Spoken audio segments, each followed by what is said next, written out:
Good evening, ladies and gentlemen. Welcome here to the Flatout Racing Network's coverage of the season finale, race number 14 of season 58 of the Rolling Thunder Gaming Talladega Challenge Series. We've gone through 13 races, 3 rounds, and now, at the end of this 66-lap event, we'll be crowning ourselves a champion. First time ever that there is a 2-race final round. We've already got a bit of a scenario for the 4 remaining playoff drivers coming into tonight, what they have to do to be able to hoist that trophy at the end of the evening. And here at Burnt Screwdrivers Raceway is where it's all going to go down. I'm Seth Cole alongside of Jessica Shelton. And Jess, this track was debuted onto the schedule all the way back here, race number 2 of this season. They've alternated between this and the track that they've been the most familiar with season after season, Talladega Super Speedway. This has been the home to the elimination races. We whittled it down to 8. We whittled it down to our final 4. The interesting thing about those elimination races, this track particularly has kind of given us, the drivers that are moving on to the next round, in the last 10 laps or so, will we end up having to wait until then to be able to get an idea of who the champ's going to be here this season? I honestly believe it's going to be at the end of this race again because, like you said, early on in the season, it was nice and calm. This is a track that everybody wanted to come for calm racing. This is like maybe one caution and the only issues we had was maybe pit road, but it wasn't that much. It wasn't that bad. It was nice, calm, cool, and collect. And all of a sudden, the playoffs loomed.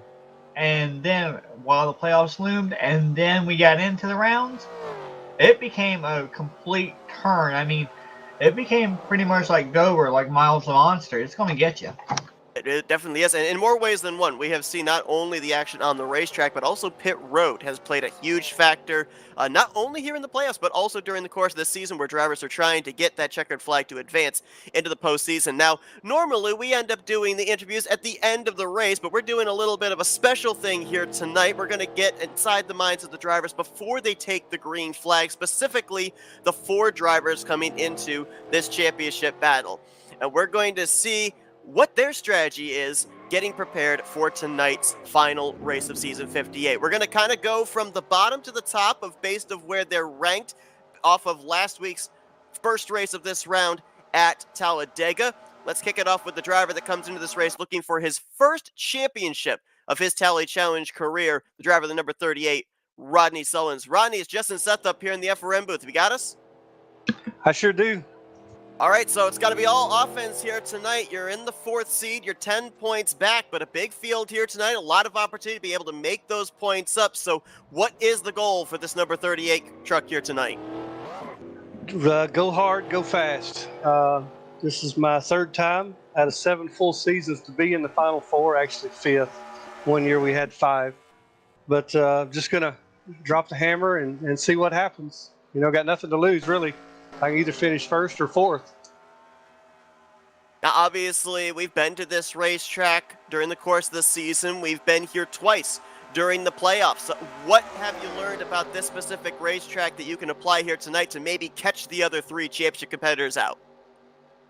Well, to me, the inside lane is not a bad place to be. For avoiding wrecks, but also just you can make up some ground. You get the right trucks together.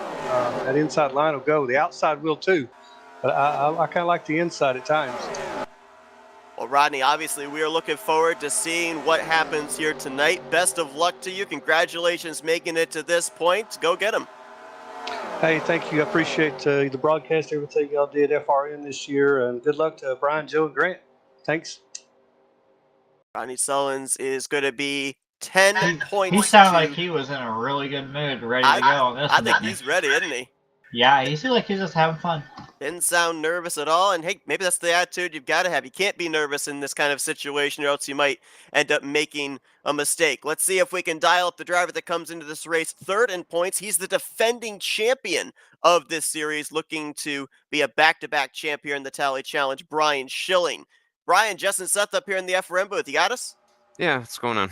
All right, so 1 season ago, you came into Talladega, only a one-and-done season finale, brought home the championship. Here tonight, though, had to be consistent over 2 races, had a decent outing last week, but the only problem was so did the other 3 championship competitors. So what do you got to do here tonight to be going back-to-back in the Tally Challenge?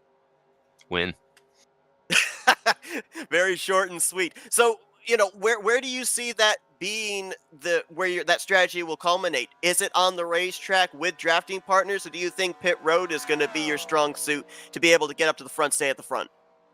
Uh, a little bit of everything, I got to find the right person to work with me.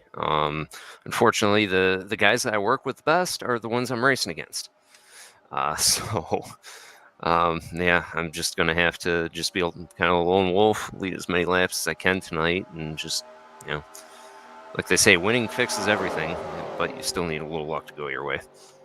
Now, with this being the 2-race finale, normally, as I said, it was a one and done for you guys in the season finales in seasons past. Now you not only have to worry about where the other drivers are on track, as you normally would have done in just the one season finale, but now you got to worry about points as well. So, you want to get to the front, be at the front, but just how closely are you going to be watching your F2 to see where those other championship competitors are in relation to you? Sorry. Yeah, I mean, it's definitely tough. Um, I mean, Monday night was kind of the same thing with Supta, so like I said, you can get lucky sometimes, and I don't want to see any bad luck on the other four, but if getting a win and say that Grant finishes 5th, I'd be sitting okay, but either way, the other 3 drivers top notch. Any of them deserve to win. So if I don't, I'll be very happy to see all 3 of them. Well, it's been a while since we've seen a back-to-back champion here in the Tally Challenge. Good luck here tonight. Hammer down, and maybe we'll be talking to you later on this evening in Championship Victory Lane. All right, hopefully so. All right, thanks, guys. And we're now going to talk to another driver that is no stranger to winning the championship here in the Tally Challenge, multi-time champion in his own right. He's 4 points behind the points that are coming into tonight, and he won during the playoffs at this very racetrack 2 weeks ago. Let's see if we can dial up Joe DeSpirito. Joe, Justin Seth up here in the FRM booth. You got us? Got you guys. How you doing? Doing good. All right, so we rewind 2 weeks back when it was the elimination race to advance into the Final Four. This 24 truck was in victory lane. Do we see you double down here at BSR here tonight and wrap up yet another championship? Man, I'm crossing my fingers, man. I'm going to give it my my all. It's always exciting to be in these situations. That's what you hope for, is to be here. A lot of pressure, but just got to do my thing, rinse and repeat, as I always say. So I talked with you about this a couple of weeks ago as well, but now as we're into this season finale, first time ever 2 races in the final round, not only do you have to be aware of where your competitors are, it used to be you just kind of finish ahead of them, didn't matter by how many positions, but now points come into play as well. You need 5 points to be able to top Grant Wesley for the points lead and take the championship home, but also got to make sure that you're aware of the relative between yourself and the 4 and the 38. So how difficult is that going to be here tonight? Kind of one more thing you have to worry about with the championship hanging in the balance. Man, I'm not even looking at them. I'm just gunning for the win, man. Whatever it is, like that's the goal, is to finish first. I think I put myself in a spot to where that's the only shot I got. If they have a bad race, all 3 of them, I'll be aware. People will let me know. But yeah, the goal from the start is lead the last lap. Well, you were able to do that here last time we were at BSR, so good luck here tonight. Hopefully by the end of the evening, we'll be able to talk to you in Championship Victory Lane. Go get him. Thanks, guys. Appreciate it. All right, so the 3 drivers we just talked to, they are on offense. The driver we're going to talk to now, he is going to be on defense. Let's see if we can talk with the guy who comes in the points leader, and that is the driver, the number 88, Grant Wesley. Grant's Justin Seth up here in the FRM booth. You got us? Yeah, I got you. All right, so I talked to you about this last week when you went to victory lane, kind of fired the proverbial first shot against the other 3 championship competitors. Going to have to kind of be on defense here today. Now, every single one of them that I talked to, they said, we got to win this race. I'm assuming that's the same deal for you, but are you just maybe, if you can't get that win, are you looking for a top 5 if at least you're ahead of those 3 championship competitor drivers? Yeah, no defense tonight. It's all offense. I'm going 100%, trying to get that win. I'm just going to basically follow the same recipe that I followed all season and really not change anything. And, it's worked so far. So we'll see what happens. So let me just ask you real quickly about that in terms of offense.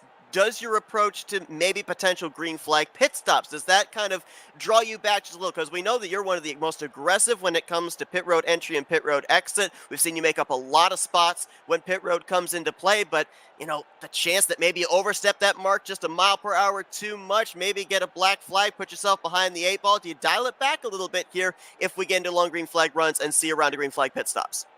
Yeah, you're going to see it dialed back from like a 10 out of 10 on the hotness down to like a 9 out of 10. I mean, I can't afford to speed on pit road. That's going to be where the mistake will happen for me if it does happen.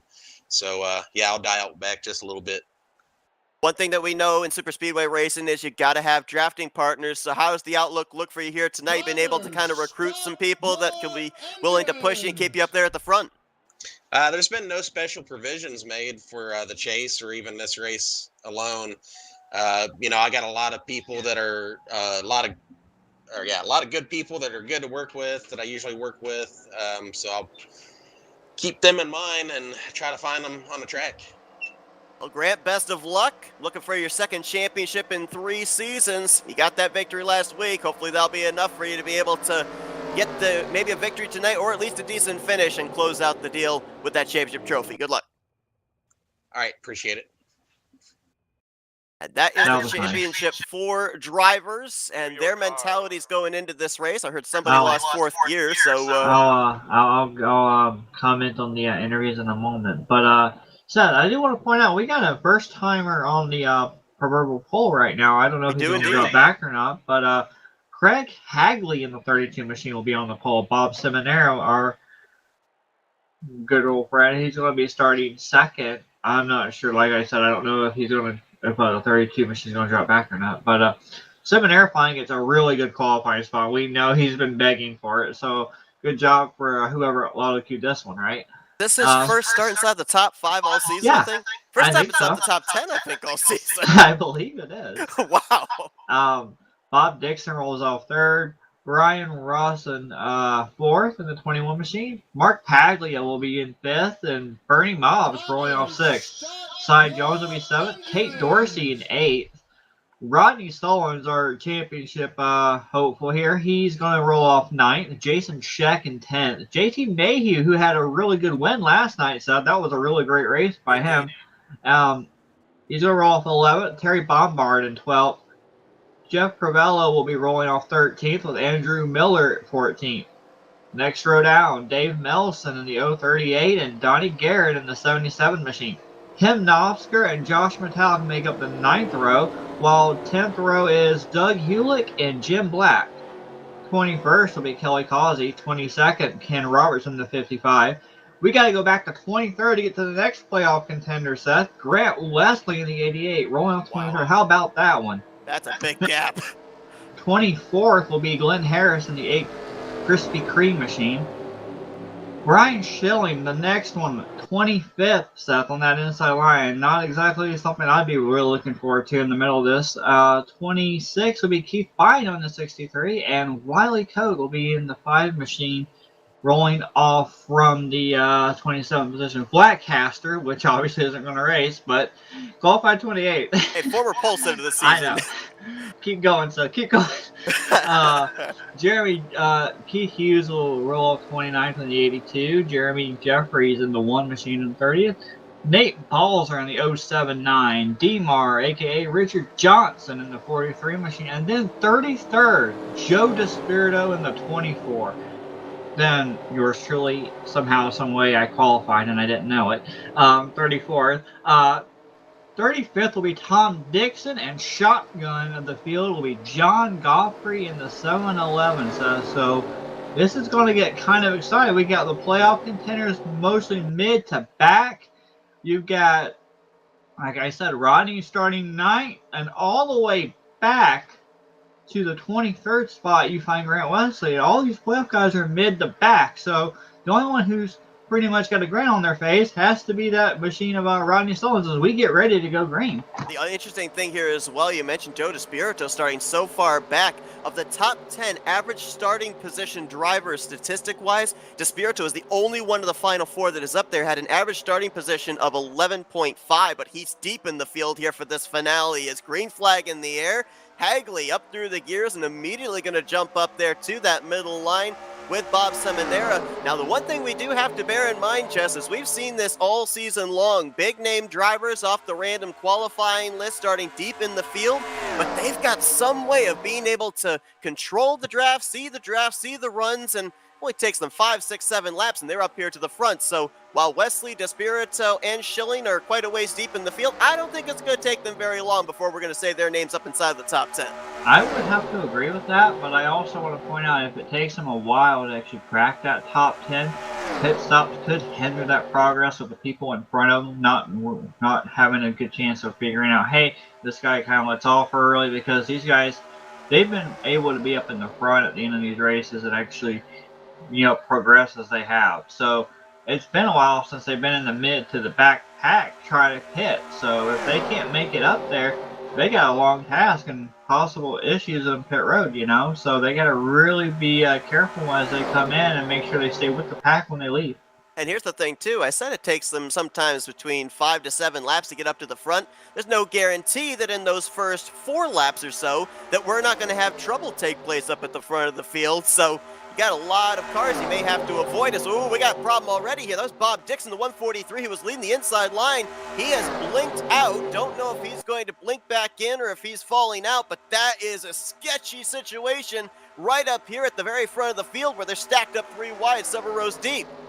Yeah, and 3 wide going in turn 1 and 2, that is not something that you want to be doing, especially knowing that that bottom line pushes up just a tad bit. And let's see what happened here. I believe Bob Dixon might have fallen out. I'll have you double check on that. Yes, he fell out. He just reconnected. Okay, so don't want to wish harm on anybody like that, but it is actually the better result of what could have happened, because if that 143 had reappeared in the middle of the pack, who knows what would have been involved. And that would have been so. Cy Jones pushing up a little bit. Barely got into the side of the 46 Tate Dorsey. That's one of the things that you got to be careful about with this 3 wide. You got to be able to hold that line and that bottom pushing up. It's so unpredictable with who's going to push up at the last second of that inside line. They don't want to be up next to the wall. They want to kind of stay off the wall a little bit to give themselves a little wiggle room when they go up. And there they go, dying into Tate Dorsey. And there we go. That's a horrible place for a wreck. Oh, we got one up and over Kelly Causey. I'm looking for our championship drivers. Brian Schilling's right in the middle of it. DeSpirito's got through it. Brian Schilling was right in the middle of it. Grant Wesley spun on the apron, but I don't think he hit anybody. Caution is out. Grant Big Wesley question mark is how bad is the damage on that 4 Chevy Silverado, the Kevin Harvick-looking scheme of the defending champion. There's Wesley. He was able to leave the scene, and just up ahead of him is the 24 of DeSpirito as the field is, I'll put this in air quotes, racing back. It's frozen field. They keep their position, but they make their way back to the start-finish line. I do want to ask, when we go on board, I think we should go on board with the 3 playoff contenders that were involved in this, especially DeSpirito. Even though DeSpirito didn't get any hits, I mean, that was a wild ride in front of him. Hard to tell exactly how the contact was initiated. I think you said it was Garrett and Dorsey. Were they 4 wide going into turn 1? I don't know, but I know I saw Garrett Garrett got bumped a little bit right there and shot up a little bit and just hit the side of Dorsey, and Dorsey just lost it from that point on. So that right there is what triggered. I think there might have been a little bit of a bump here Ooh. prior to it, though. Yep, I think you're right. It might have been Tim Nofsker, the 088, that gave that bump there to Donnie Garrett, although ahead of him, 338 of JT Mayhew looked a little out of shape, so it might have been chain bumping there. From Mayhew back to Garrett back to Nofsker. There you see all these trucks littering the inside. You see Jim Black, Nate Balser, Keith Hughes, Kelly Causey, who was up and over, Godfrey, Dave Melson, Wiley Code, and that's just the drivers that the camera shot showed us down there in the infield grass. We're going to get some more views, and of course, as well as just mentioned, we're going to go on board with the 3 championship competitors that were in that vicinity. Let's take a look at the 00 here. Focus on Kelly Causey.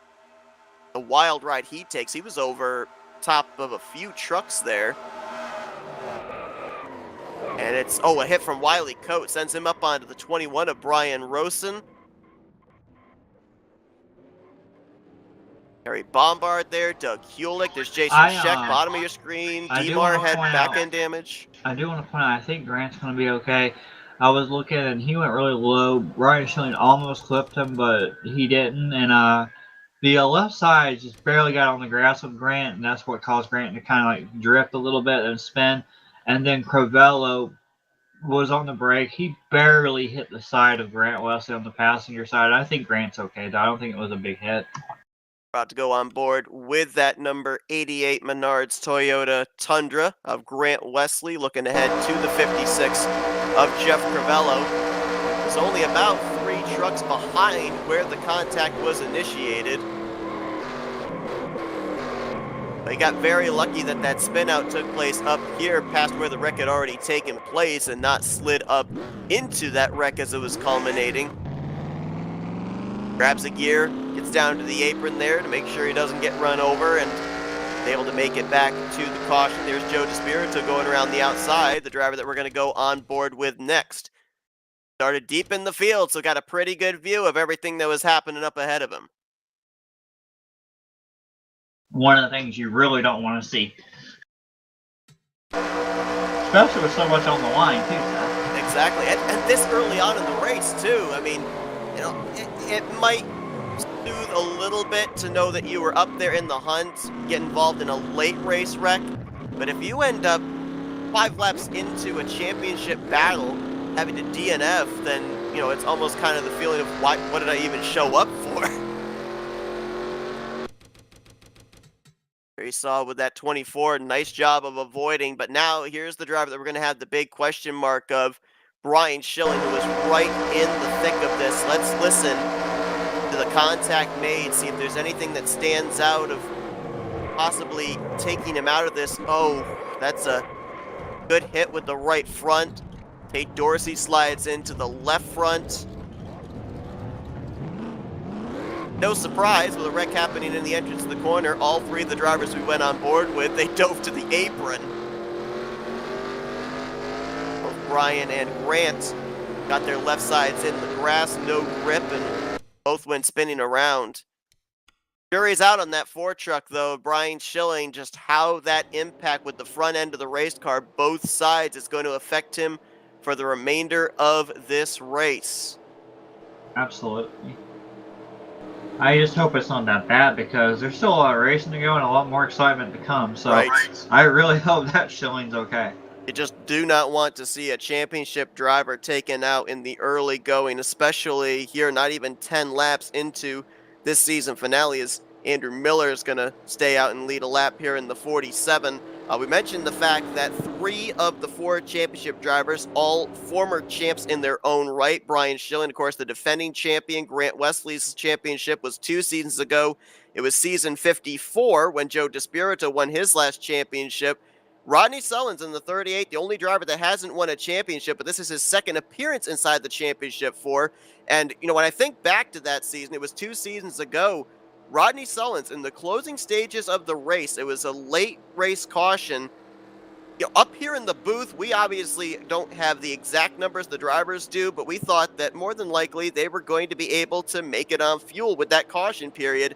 And we saw Rodney Sullins and Chuck McClure, who at that time were Final 4 contestants, come to pit road and give up the track position. That culminated to putting Grant Wesley out in front of the championship 4, and he went on to win the championship. So you got to think that, you know, just a few laps away from maybe claiming his first championship, something like that's got to be weighing in the back of the mind of driver 38, and hopefully he can put that to rest here in this race.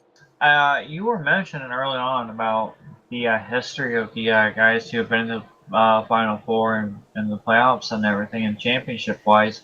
Seth, the one thing that you keep forgetting, even though you might have thought about it a couple of times, is this is our first season with BSR. Right. I mean, they're used to how Talladega is going to run. They're used to that, and you have recently finally been able to race on this track. So, you know what I know with what these guys do. It looks and it might seem like it's a Talladega-based track, but it feels a little bit different than Talladega. So these guys, I mean, they've seen and they've been a part of these elimination races, so they know how good it was early and how much is on the line and how hectic it's going to be, how aggressive these people are going to be driving. And I mean, this is the first appearance on it, so there's no real record to go back from last season or season before last and look at what the trend is for this track. All we've got to go on is the elimination races, really based on what's at stake. A very good point. And yeah, and interesting too with the fact you brought up the differences. Obviously this is based off the configuration of Talladega, but even the drivers have commented that this pit road, the approach that they take to Talladega, getting onto pit lane, the art of hot pitting, they're not able to do that exact same method getting onto this pit road. So yeah, it's been a season of adaptation for these drivers, and putting this particular racetrack, this new racetrack, into the elimination spots. This is where we determined the 13 drivers that eventually made the playoffs. It's where we whittled it down to 8, whittled it down to 4, and now we're deciding the championship. So it's put it in a very prevalent spot on the schedule, and these drivers have had to, as I said, they've had to adapt rather quickly because of the high-profile situations that BSR has been putting on the schedule. Yeah, and with an early caution like this, that may end up screwing up their thought process moving forward with pit stops and the strategy of fuel. And now they got to re-rack that in their idea. Like, okay, well, I wanted to pit at this time. Now it's going to be a little bit later.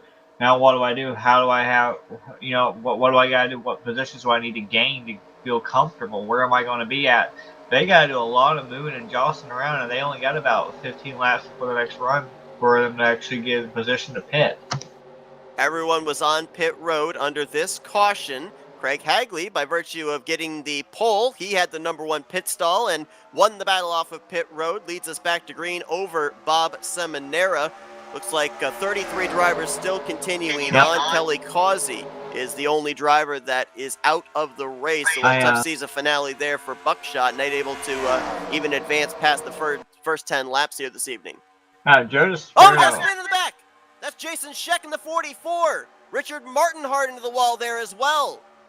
Caution, I believe, is going to be out again. And indeed it is. Caution number 2.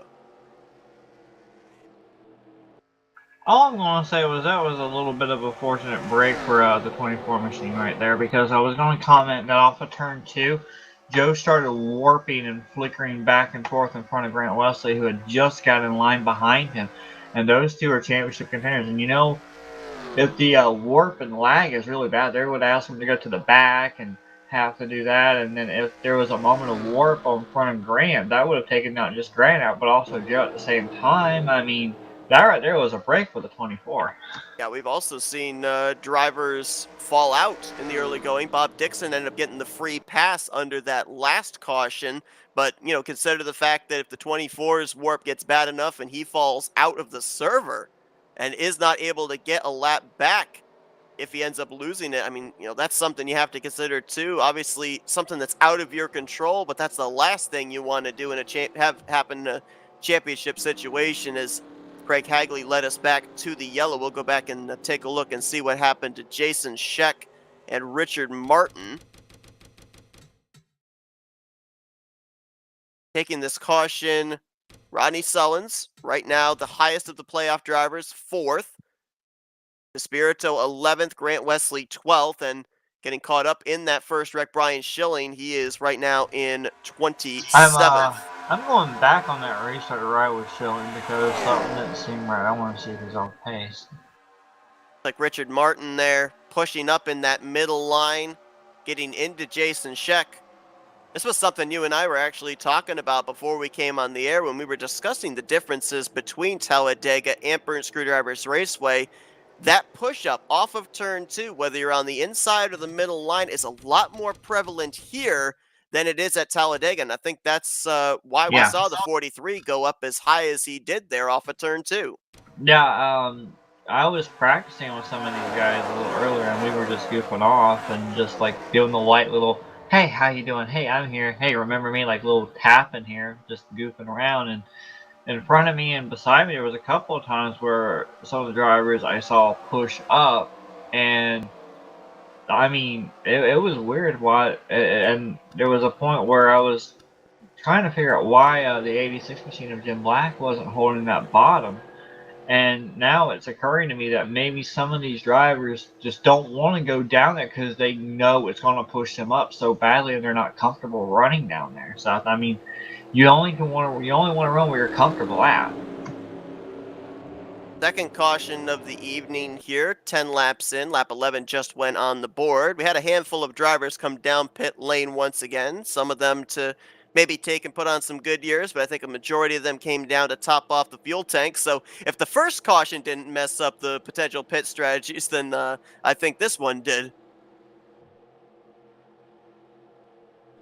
Paglia, Mark Paglia, Bob Seminara, Rodney Sullins, and Josh Metallic. That's going to be the top five, looks like, when we go back green. Just want to make one thing clear here. We've already documented the fact that this is not a one-and-done season finale. This is not highest of the championship four wins the championship. We have one race under our belt from last week. There is a point scenario coming into tonight's event. Grant Wesley, by virtue of winning last week, he's the points leader, 4 points over Joe DeSpirito, 8 over Brian Schilling, and 10 over Rodney Sullins.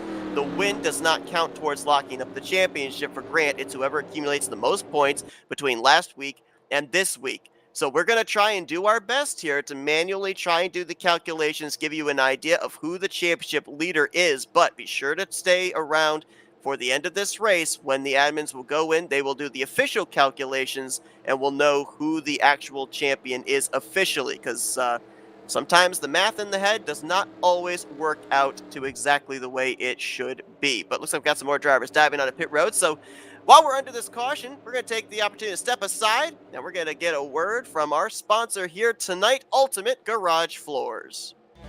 The following presentation of the Rolling Thunder Gaming Talladega Challenge Series on the Flatout Racing Network is brought to you by Ultimate Garage Floors. Ultimate Garage Floors is very active in the garage remodeling community, staying current with the latest technologies and custom configurations so that we can bring you the highest quality installations. As a Northern Virginia Exposy flooring installer, we focus on garages and commercial flooring to perfect our craft and bring you high results. In a space that gets as much wear and tear as your garage, you want to be able to trust that the cabinets and flooring we install are ready to withstand against high traffic and regular use. That is why we include a lifetime warranty with our services, so that you know we stand behind the quality of our work.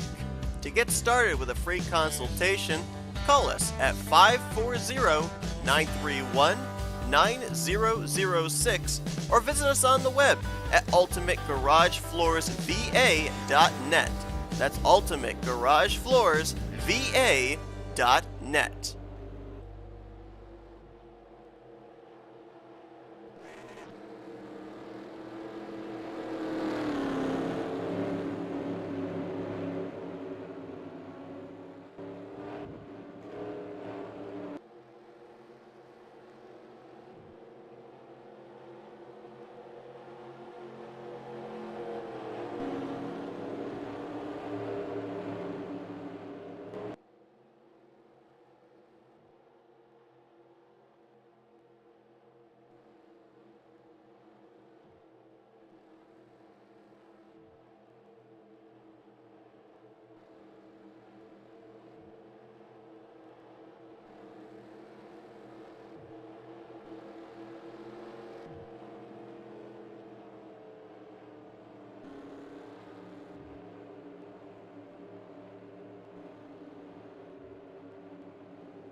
Welcome back to Burnt Screwdrivers Raceway, the season finale here for season 58 of the RTG Talladega Challenge Series. Craig Hagley, he's been out in front for 9 of these circuits so far, but doing a good job after starting on the pole, and he'll be getting us back under green for our second restart. Mark Paglia will line up to his inside, with Hagley choosing the top.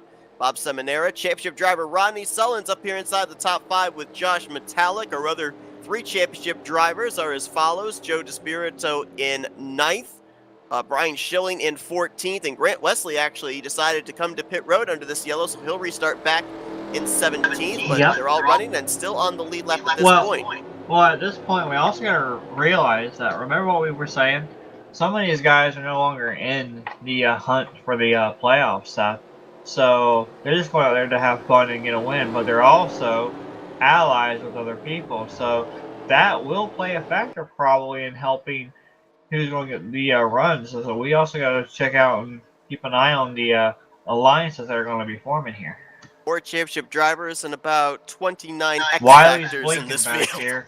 Wiley's blinking behind Tim Nosker back here, and I'm very sketchy about that. Ooh, looks like he's right between Nofsker and Grant Wesley. We'll keep tabs on that. Is Hagley going to lead us down through the tri-oval and get us back under the green flag? 13 laps will be complete here. Getting our oh no! Paglia is going to get turned at the front! And everybody piling in. Rodney Sullins, Keith Bynum, Donnie Garrett.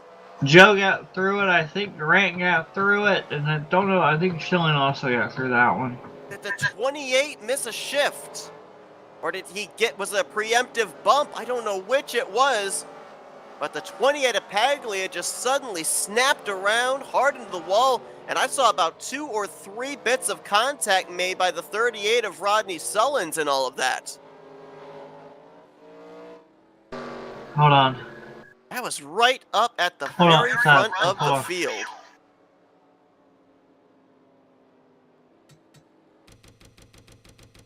I believe the field's waiting for the pace car to pick them up. 73, and it's like he was going to 76, but it just wasn't going. I don't know. They're right behind the 28. I'm gonna find out real quick. Give me a second.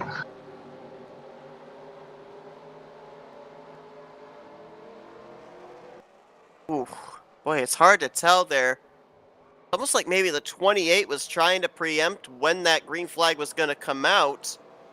Might have checked up a little bit to make sure he didn't cross the start-finish line ahead of the 32 and then got unevenly bumped from behind. If the helicopter cam will give us an idea. Was the 28 ahead of the 32 and then backed off?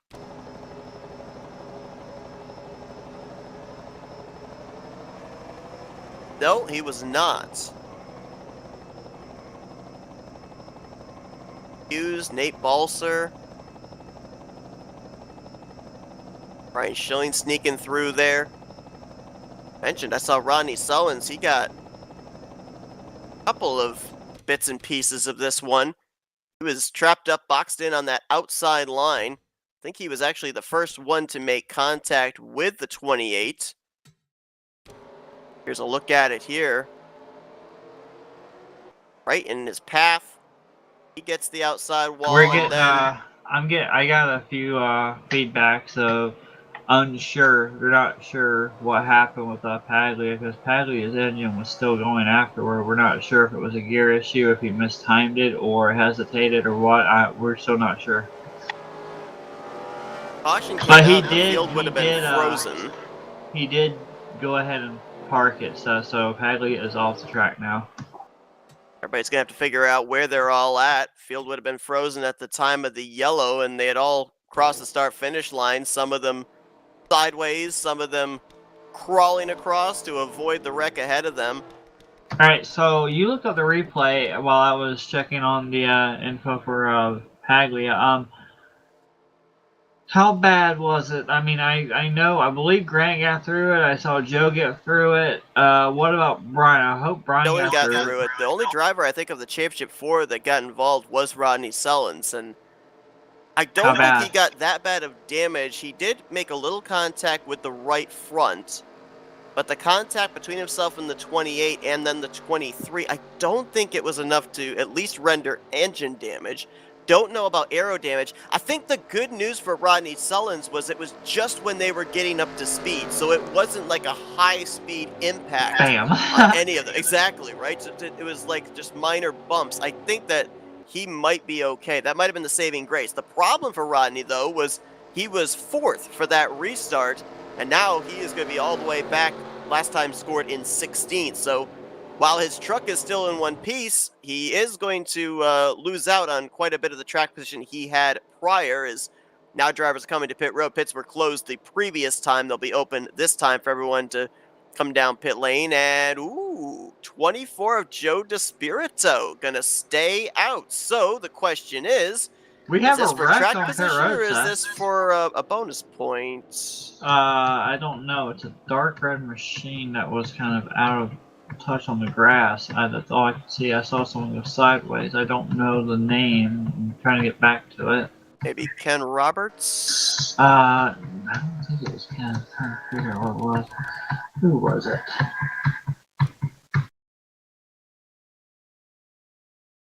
That was Keith Bynum. And he's retired. Keith was 3rd coming down pit road here. And he gets into the back of Bob Seminara. And done just like that. So he's going to be back in the garage area now, along with Mark Paglia and Kelly Causey. Seth, this track is not being friendly in the early going. I kind of I like expected your a lot of comparison of issues. Miles the Monster at Dover. I kind of expected it to start biting drivers for the end of the race, you know, where the aggressiveness and the tension start running higher based on the end of the race and trying to get that position after the last pit stop. But well, we wasn't expecting this, were you? Not at all. I mean, I definitely was expecting, as we touched on, that this track has the history of the cautions late in the race to shuffle things up, but in the past we've had long green flag runs from the start of the race almost past halfway, if not 2/3 of the way through the event. These early yellows are making things interesting in terms of strategy, and we had about 4 drivers elect to stay out under this caution period. And I'm wondering if Joe doesn't pit this time. It looks like he may. Yeah, so this was a move for a bonus point for Joe DeSpirito. This means that now he would only have to finish 4 positions ahead of Grant to win the championship, provided Grant doesn't lead a lap here tonight. So the interesting call, he'll be deep in the field again, but he started this race deep in the field, so he's already been there.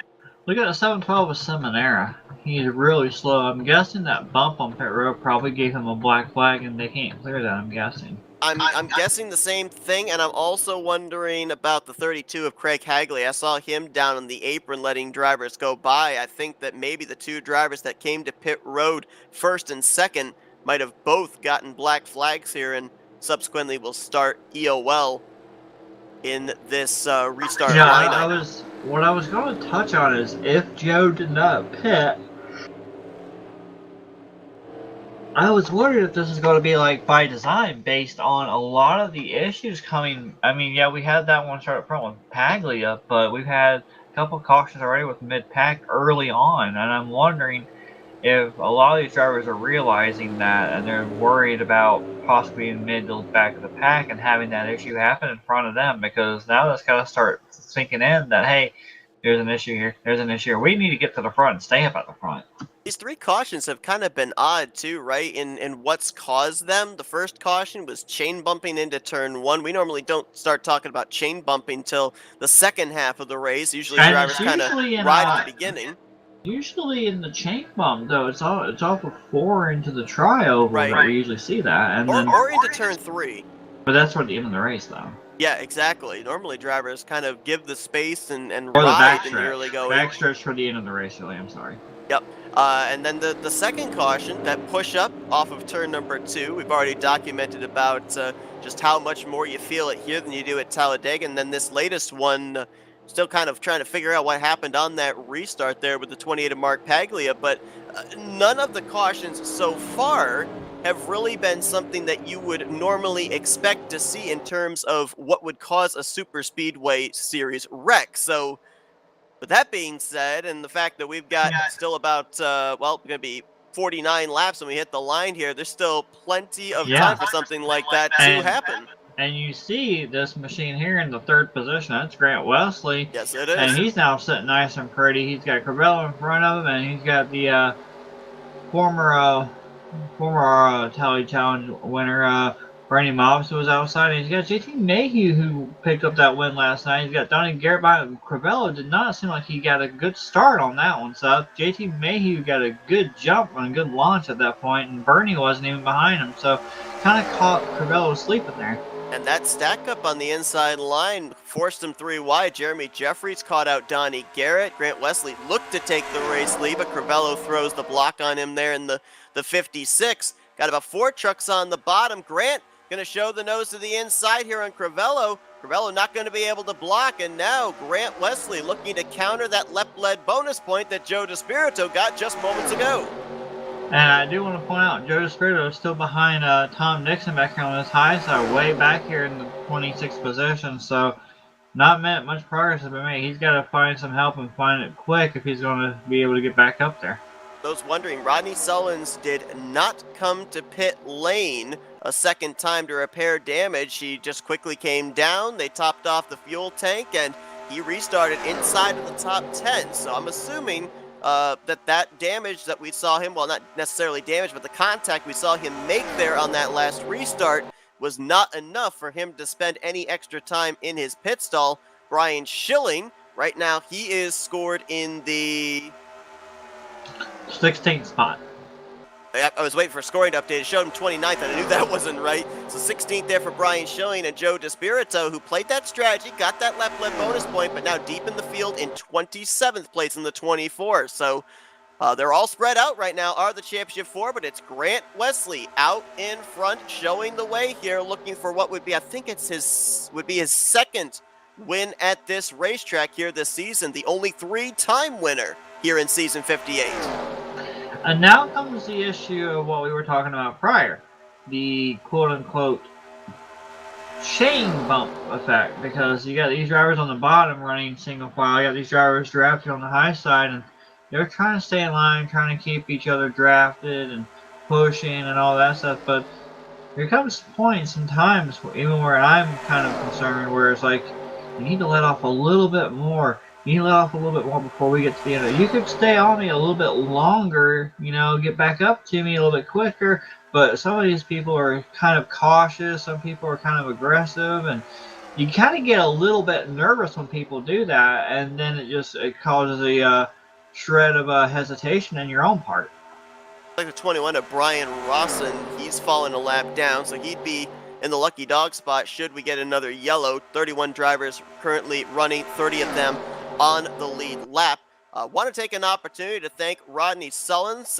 Got a message from him here today. Normally I go back and I take a look at a lot of the statistics and everything, but he compiled me a list. We're going to congratulate all of the champions here in season 58 for Rolling Thunder Gaming. The Pinty's Series champion was Dave Melson. We saw the Bare Bones Series champion get crowned on Monday night. That, of course, was Sean Prime. The Challenger champion for that series was Doug Cady, and Jeff Supta took home the championship in the Triple Bracket Challenge.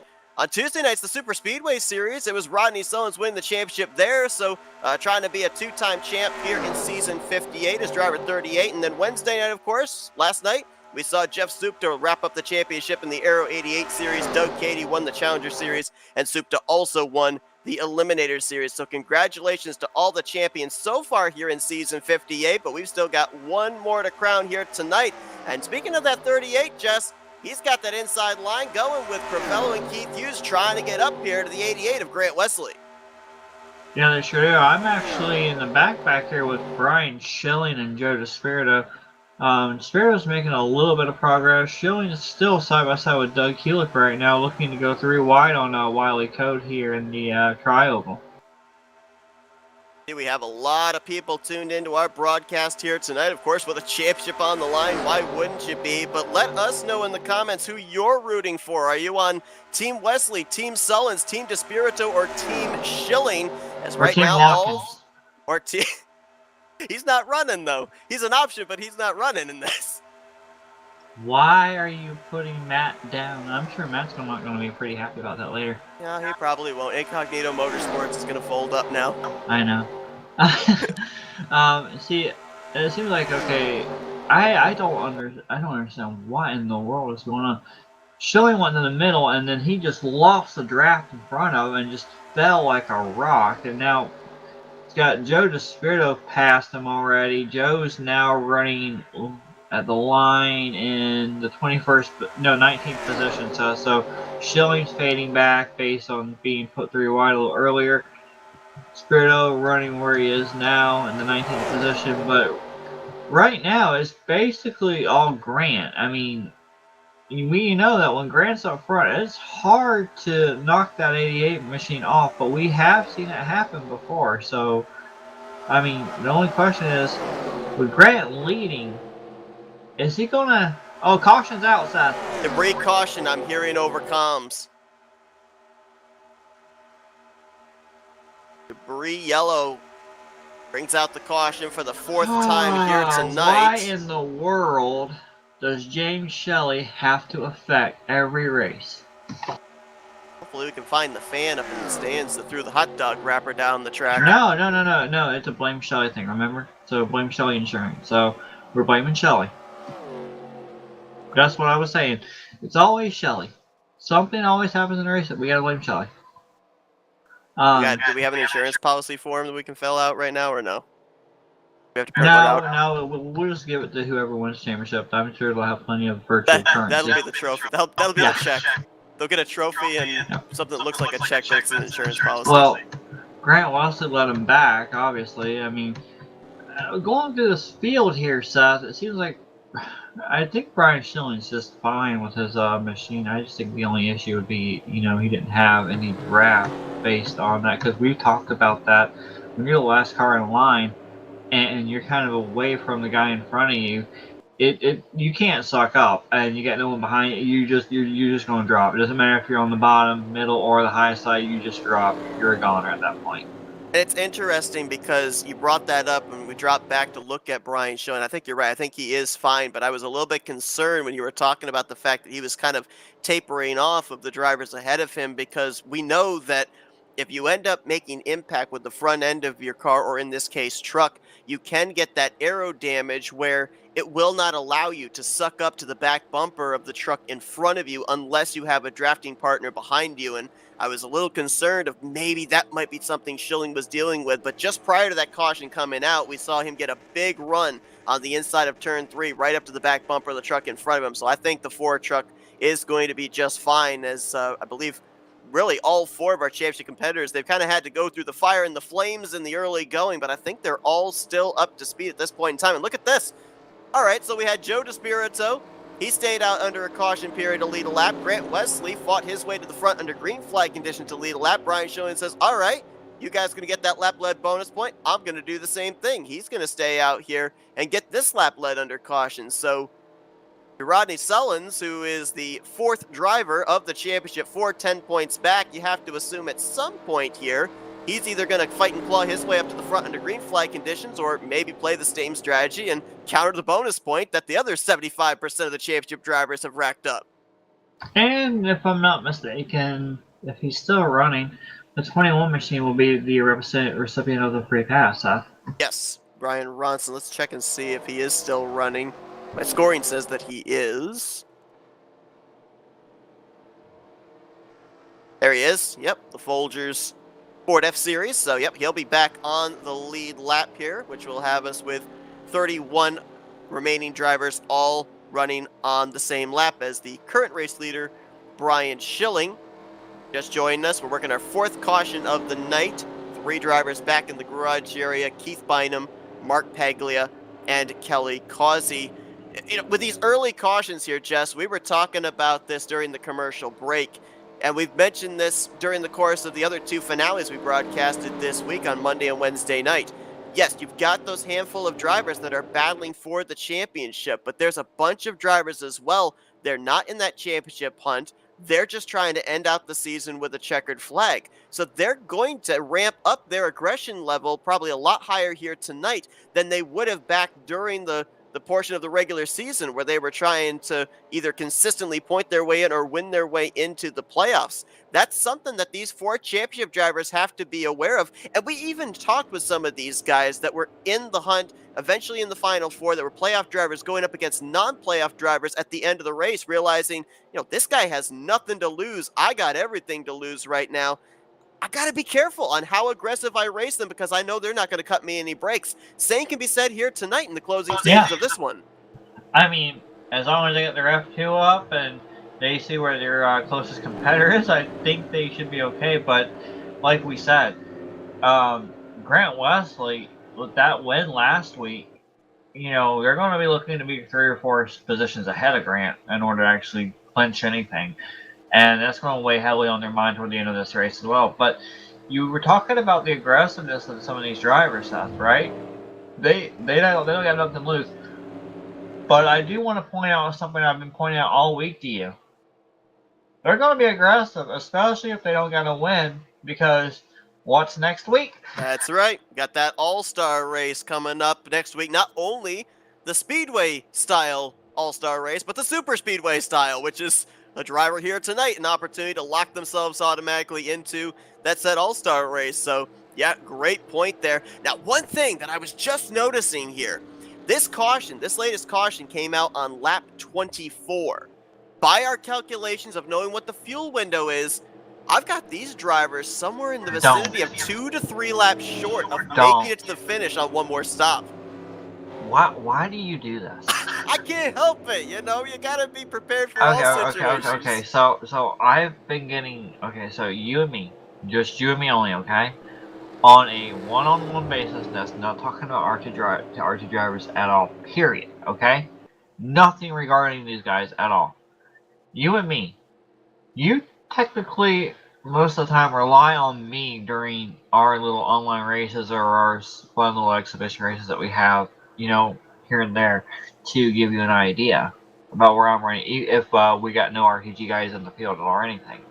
So you rely on me to give you an idea of what I'm thinking, and usually, I mean, not always, but usually it pays off of what I'm thinking. Now you sit here and say, oh, well, we should be good. We got 3 laps short. Seth, do you not see this driver named Grant Wesley in the 88 machine who clutched his way to a win? I mean, come on. I noticed about everybody up at the front was thrown in the clutch under this pacing period, so I think they're thinking the same thing. Yourself? I mean, if he clutches this time, we go green all the way to the end, or maybe at the end he starts clutching, he might be able to do it because it's possible. Anything's possible, Seth. I don't know, but anything can happen. And Grant Wesley's the one who's been proving us wrong each and every single time when it comes to the fuel. Believe me, that Grant Wesley clutch finish, clutch in the literal sense, that's ingrained in my brain because I was one of the skeptical ones. I didn't think he was going to possibly be able to make it around those 3 or 4 pacing laps. I think I raced that race, and I think you were commentating that one, weren't you? Broadcasting that one? I was in disbelief. Yeah, he was on that apron for 2 whole laps straight, just about trying to make it go. I mean, when I'm over here, I'm not gonna lie. As decent as I am on an idea of fuel strategy, nothing compares to actually having some people that be your friends that actually can help you out and help you understand where you actually might be wrong. So, as decent as I am on fuel, I got people here who actually prove me wrong every single time. And Seth, you relying on me, which is greatly appreciated, and then me having some of these guys here, and then we see what Grant can do. I mean, come on. You don't need to be sitting there saying, oh, these guys should only make it about 3 laps to the end. Seth, they're going to be 3 laps short. No, Seth, 3 laps short. Okay, well, we're going to find that out. I'm sure we're going to have another caution, though. So whenever I end up making like a fuel number notepad or something, I got to put an asterisk on the bottom and just put does not apply to 88. Exactly. Well, driver 88 is going to be the one to lead us back to green here. We got the Grant Wesley fan club here in the chat. Wesley's about to maybe lead the most laps here. So far, Craig Hagley, the pole sitter, has led 11 laps, but Grant just crossed the line to complete his 10th. So if he ends up getting the lap-led bonus point and the most laps-led bonus point, then that kind of puts the bonus point that Joe DeSpirito and Brian Schilling were able to get. It cancels it out and gives a 1-point advantage, just live points-wise, to Grant. But Tim Nofsker gonna battle hard on the inside line there. Tim's looking for his first win on the season. I can't believe we're saying that. Tim Nofsker is usually one of those drivers that at the beginning of the year you think is going to be a lock to find victory lane at some point during a Tally Challenge season. Oh, that was Rodney Summers getting up in line. I thought he was wrecking. I wasn't sure what the 38 was doing right there because he just went from bottom to top in a hurry. Can you do me a favor? Can you come back to this 4 machine where Sean is and give me an idea on what we were talking about with Arrow? Because he had someone behind me. It looked like he was going pretty good. And Sheck is right behind him. And I know Sheck has a little bit of damage from earlier as well. I'm just really with a big question mark here on him because he looks like he's about to get a run on Cy Jones here. Was in the middle there. We know that this particular racetrack that you can actually be put in the sucker hole and drop towards the back of the pack. Let's watch here going into 3. Now there is going to be a little bit of stack up there on that inside line too, so bear that in mind that the 7 might be backing up to the 4. I'm side by side with him in Seminara. I believe at Seminara on his eyesight. I mean, I don't know if there's damage at 4 machine or not, South, and that's going to kind of hinder him a little bit. About a half mile per hour faster here through the tri-oval than the 7 of Cy Jones ahead of him, but you can see he was not able to draft right up to the back bumper of Cy Jones through the tri-oval heading into turn 1. So it's either the fact that he is dealing with that aero damage, not allowing him to suck up, or he could be half throttling it here, maybe trying to stretch it as far as he possibly can. Are you saying that he's playing possum? He could. He could. It might not be the case. Obviously, I'm not down in the cockpit of that number 4 machine, but it is possible. You never know what these drivers are thinking. That is true. I will grant you that. And meanwhile, up front, Grant Wesley continues to show the way. We got Jeremy Jeffries right behind him, but I don't see Jeremy making a move. I think he's pretty much content and right where he's at right now. We've seen Jeremy and Grant work together in the past here this season, so no doubt. Jeremy Jeffries right now, I think, going to be the wingman for Grant. You got Bernie Mobbs right there in the 31. He had a good qualifying effort here tonight. Started up at the front of the field and up here inside of the top 5, looking for his first win of the season. And look at the 3rd truck in line there on that inside line. That's Keith Hughes. He's the only other driver besides Grant Wesley that has picked up multiple checkered flags this season. Made his debut this year and is a 2-time winner here in season 58. He'd love to close out the year with his 3rd career trip to victory lane, and look who he's pushing. That 38 of Rodney Sullins, right now 2nd truck on that inside line, trying to get up here alongside the 88 of Grant Wesley. Hey, Seth, just a little bit of a information here. Nate Balzer, he mainly disconnected from the server. I'm not sure what happened, but it seems like he's currently out of the race. I mean, it says it's like 4 laps down, but he's already disconnected, so he's not there.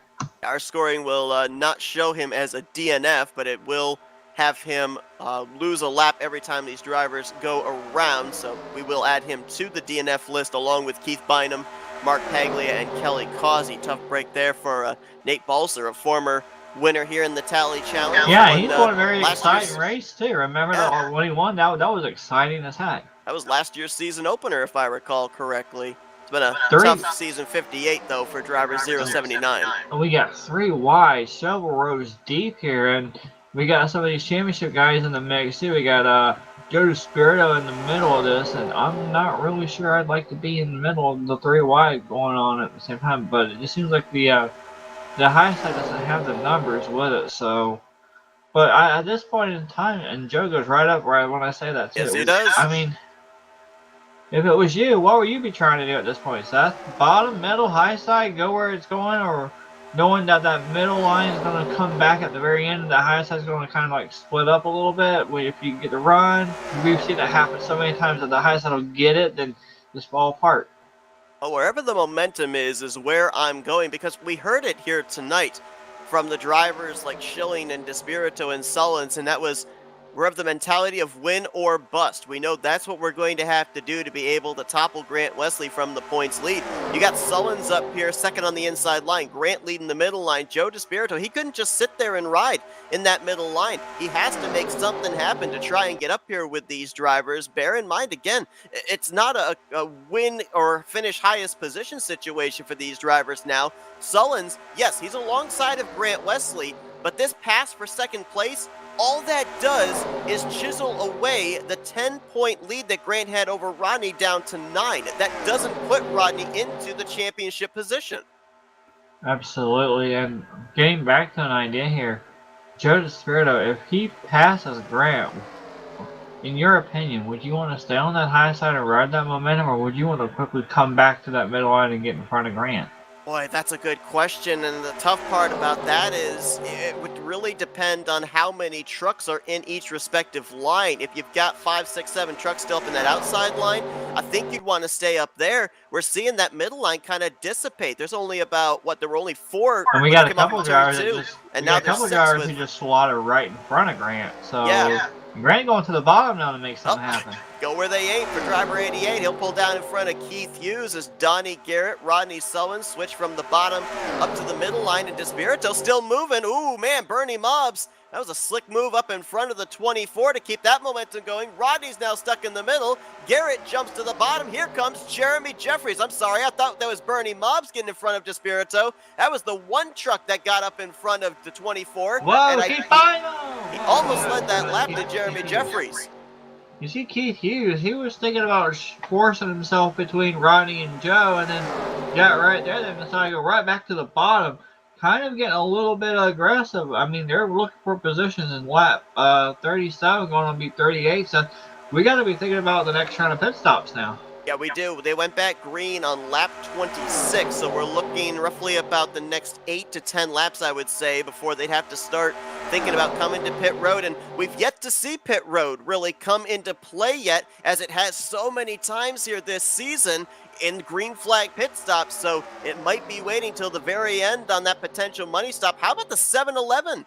John Godfrey up there on that top side. Godfrey won the very first race this season, the season opener, picking up, that was his second career win in the Tally Challenge, looking for a bookend season, win the first, win the last race. Ah, Seth, you watch so much Coast to Coast, it's not funny. I know, but think about this too. John Godfrey, he had good numbers to start out the season, made the swap over. Ooh, that was tight there. Almost got into the left rear of Rodney Sullins to John Godfrey, but ever since swapping over to that NASCAR Hall of Fame sponsorship, the 7-Eleven has not had good luck. As look at this, 3 wide, 7 rows deep. That is 8 rows deep right now. It was like side by side with Cy Jones and Jim Black back here, but I mean, Brian Schilling is still with this pack. He's just not made any headway. He's just back here running 28, Seth. Yep, riding at the tail end of the pack on that inside line. I don't think that Ford truck has been any higher than 25th since we went back green, so... Whoa! There's a little bunker from DMAR to Terry Bombard there. That was Bombard. Oh, and now we're going to get a little bit more contact up here. Godfrey and Rodney Sullins got together. That's going to stifle the outside line as Godfrey almost got the safer barrier there in the back straightaway. Godfrey way up high. Oh, they are slicing. 4 wide. Up here at the front.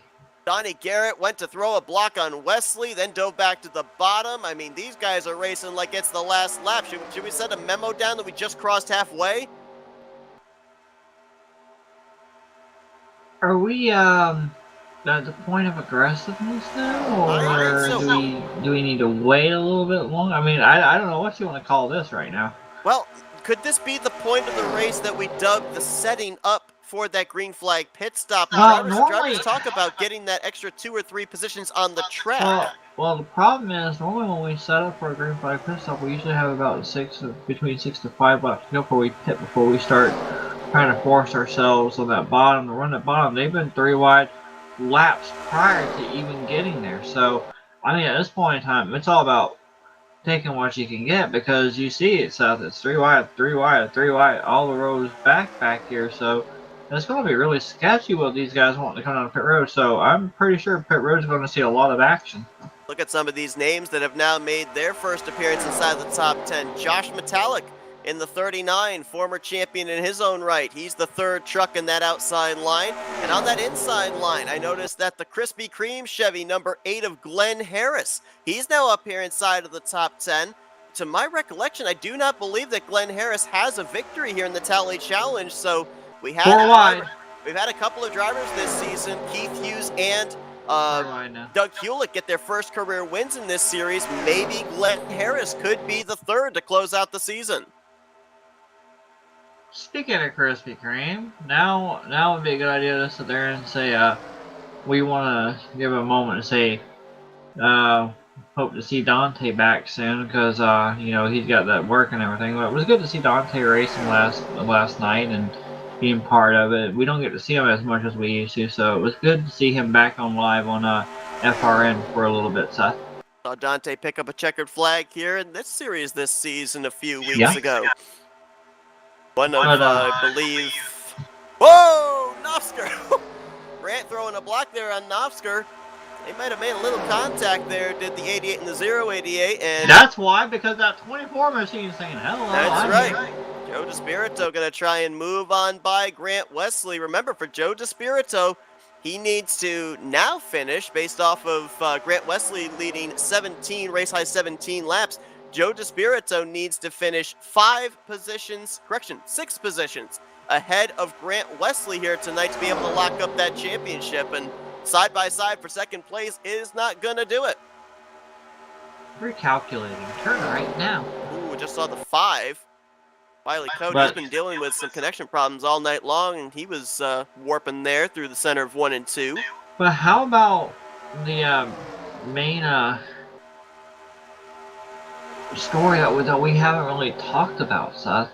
I mean, I'm not trying to say anything that I'm showing any favoritism or anything, but we got this 338 machine of JT Mayhew all of a sudden up here running top 10, battling here on this inside line. A couple trucks behind Joe DeSpirito, and 3 trucks behind the one who's leading on the inside line, Tim Nofsker. And then up here at the front, right behind Josh Metallic, who's a former champion for this series as well, we got the 32 machine of Craig Hagley. I mean, come on, Seth. We got new players, new faces, going places here. We do indeed. I mean, Craig Hagley looking to go coast to coast. Only one driver has done that this season, pole to win, and that was Joe DeSpirito. But Craig the last time we were here at BSR series that I'm aware of. No, he does not. Hagley made his debut midway through this season, if I recall correctly. I don't recall exactly which race it was. And going back to the JT Mayhew story, of course, if you tuned in last night, you saw him pick up the checkered flag in the season finale of the Aero 88 series at Atlanta, and he said, you know, that's the type of track that he loves, the high, wide, and handsome, worn-out, mile-and-a-half racetracks, but he was expecting to talk to us tonight rather than last night. Well, you may get the wish of talking to us tonight here as well, JT, because he's been up here inside the top 10 pretty much ever since we went back green. I believe he's that 5th truck on the inside line right in front of Rodney Sullins, who's also migrated his way back down to the bottom.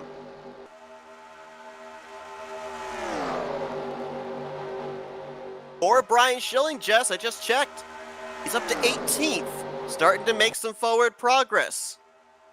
So maybe not as all lost for him as that the 86 of Jim Black, I think, just dove onto pit lane from the... That was the 12th position. Correction, 19th position. I just got a whisper. I just got a whisper here that there's a possibility, they're not sure, but they think Schilling may have a small, tiny bit of damage that might be hindering him a little bit. Schilling right now still soldiering on. He we do have last time by was scored inside of the top 20. Yeah, just saw Brian Rosen and Jim Black on pit road. So when do we see more hands out the window? So now we get to play this game, Seth. Here we go. Here's the money stop. At 20 All to right, go. here we go. Grant's in okay. Joe's in okay. Sullins was in this Demar, lap as Bernie's well. okay. That was 3 of our championship 4 that all came down pit road this lap. Ryan Schilling's going to stay out an extra one. Yep. Wiley's in all right. Ken Roberts is in fine in the 55. Donnie Garrett, Rodney Solons, Bob Seminara. So now we got this other pack out. And honestly, I would like this other pack right here a little bit better because the majority of them came in that first time. But that's not to say that this might not be an issue here. But I'm just pointing out that the bigger pack is what, you're always afraid of. Terry Bombard really low off of 4 here on the apron. Now here comes Schilling, Glenn Roberts, JT Mayhew, and Schilling trying to gain some spots here with that hot pit. I thought for a moment Keith Hughes wasn't going to make it onto pit lane. He had to give Glenn Harris a bit of space. Harris almost locking up that right front. Everyone's in okay, Seth. Now, I can't tell if we got any black flags for speeding, but it seemed like everyone got in okay. Like Jim Black in the 86 is coming back down pit road. I think he's serving a pass through for speeding. I'm hearing over comms, very close on fuel. These drivers here, this first group came down pit road, coming to the completion of lap 46, 20 laps to go. So it's right on the mark. We know for a fact now you can get about 19 laps pushing it and stretching it and coasting, clutching, half throttling, whatever. You might be able to get that 20, and if you're Grant Wesley, wink wink, 21. But or 21 and 3/4.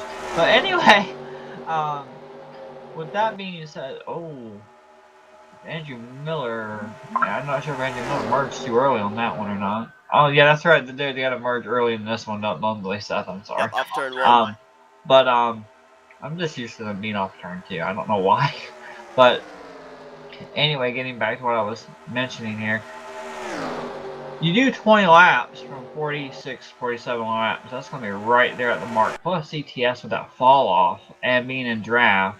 And if you decide, well, I'm going to play it safe and start half throttling and clutching, somebody's got to say, well, you know what? I'm not. I'm gone. Bye. See ya. And then with them having a big gap, they've got a little more time to clutch when they get a huge lead out there. Of course, that second pack will wheel them back in, but it just depends on how much of a gap you have on them. But you say it all the time, and it's going to be your fault if it happens. You never know when that caution's going to come. True. That is very true. We got a pack of 6 right now being led by Tim Nofsker, and then you got to go only about a second and a half back to JT Mayhew leading that second group. They've got about 8 or 9 drivers in that pack as Jim Black goes a lap down. Looked like John Godfrey might have gotten pegged for speeding. He had to serve a pass through, and also looking like the 46 of Tate Dorsey has been hit by the speeding police. He'll be coming in the next lap or 2 to serve that penalty. Here's a question I'm going to pose to you in the form of where Grant Wesley is currently positioned. Grant, obviously, we know every single time the green flag flies, he wants to be the first one back to the checkered flag. But if they are close on fuel, he's obviously, I think at this point in time, got to be content to ride behind Tim Nofsker, save a little bit more fuel than he would if he were out in front in clean air. But if we get down towards the end of this race, does Grant Wesley continue to ride in second place? With where everybody else is right now, he's got the championship points-wise. Does he go and try and make a move on Nofsker, who we know is going to play defense to try and get his first win in the season, run the risk of getting bumper grabbed or spun out and maybe throw this championship away? Or does he ride, preserve that second position, and big picture race to get that championship? Well, if it were my guess, Grant sits there and looks at the F2. Hey, I can run second, I can run third. As long as I'm right in front of the Spirito or I'm 1 or 2 spots behind him, I got it. There ain't nothing wrong. I can't lose this at all, period. I'm good unless Joe wins the race.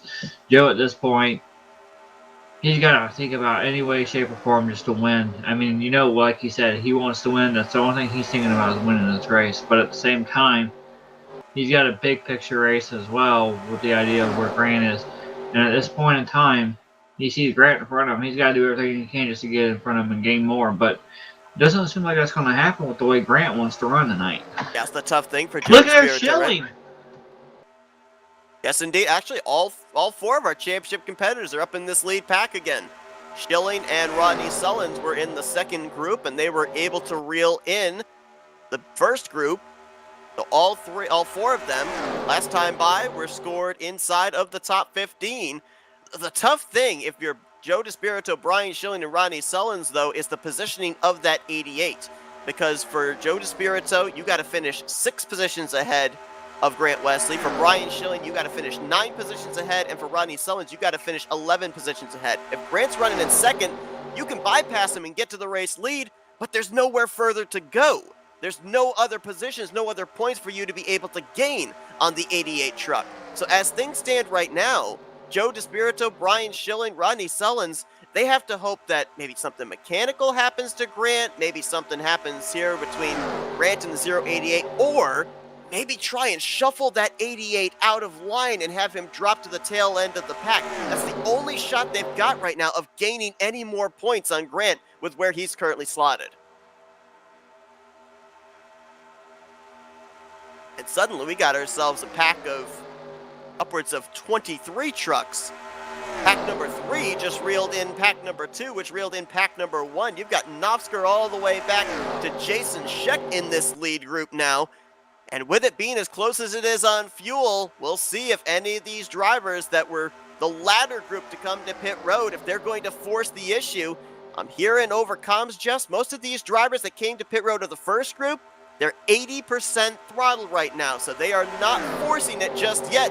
Those other drivers that came to pit road for the second group, pretty sure that they've got the pedal to the floor. Yeah, that's what I was just talking about on Whisper here.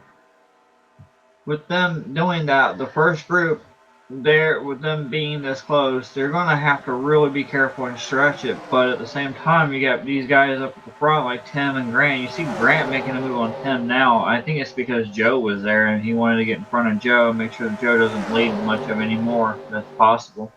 I mean, Grant would love to win it actually when the championship began. I'm sure that would be a great thrill for him. But, I mean, at this point in time, Seth, these guys at the front, they're going to use a lot more fuel than anyone behind them. I mean, right now I'd be more content to run second, third, and just let it roll. You know what I mean? And the thing is, too, you know, we know that they've potentially made their last pit stop of the day. The question is, though, what lap are we racing to? Are we racing to the checkered flag? We've talked already about that potential point of no return. Grant was able to pull off the fuel strategy there. If you're any of these drivers back here, you have to time that move at just the right moment, because a move that you make out of turn 4 on lap 63, you might end up coming back and taking a caution flag just moments later and winning the race under yellow. That's been a big Achilles heel for a lot of these drivers during the course of the season, is knowing when and if that caution is coming out in terms of how you prepare and set up a run to be able to make a move for position, most specifically the race win. Yeah, but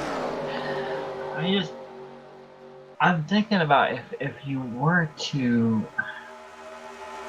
I'm honestly thinking I mean, I'm just saying this, okay? I have an idea of Grant's strategy here. Say hypothetically a caution comes out with 3 or 4 to go, right? What does he do? Clutch.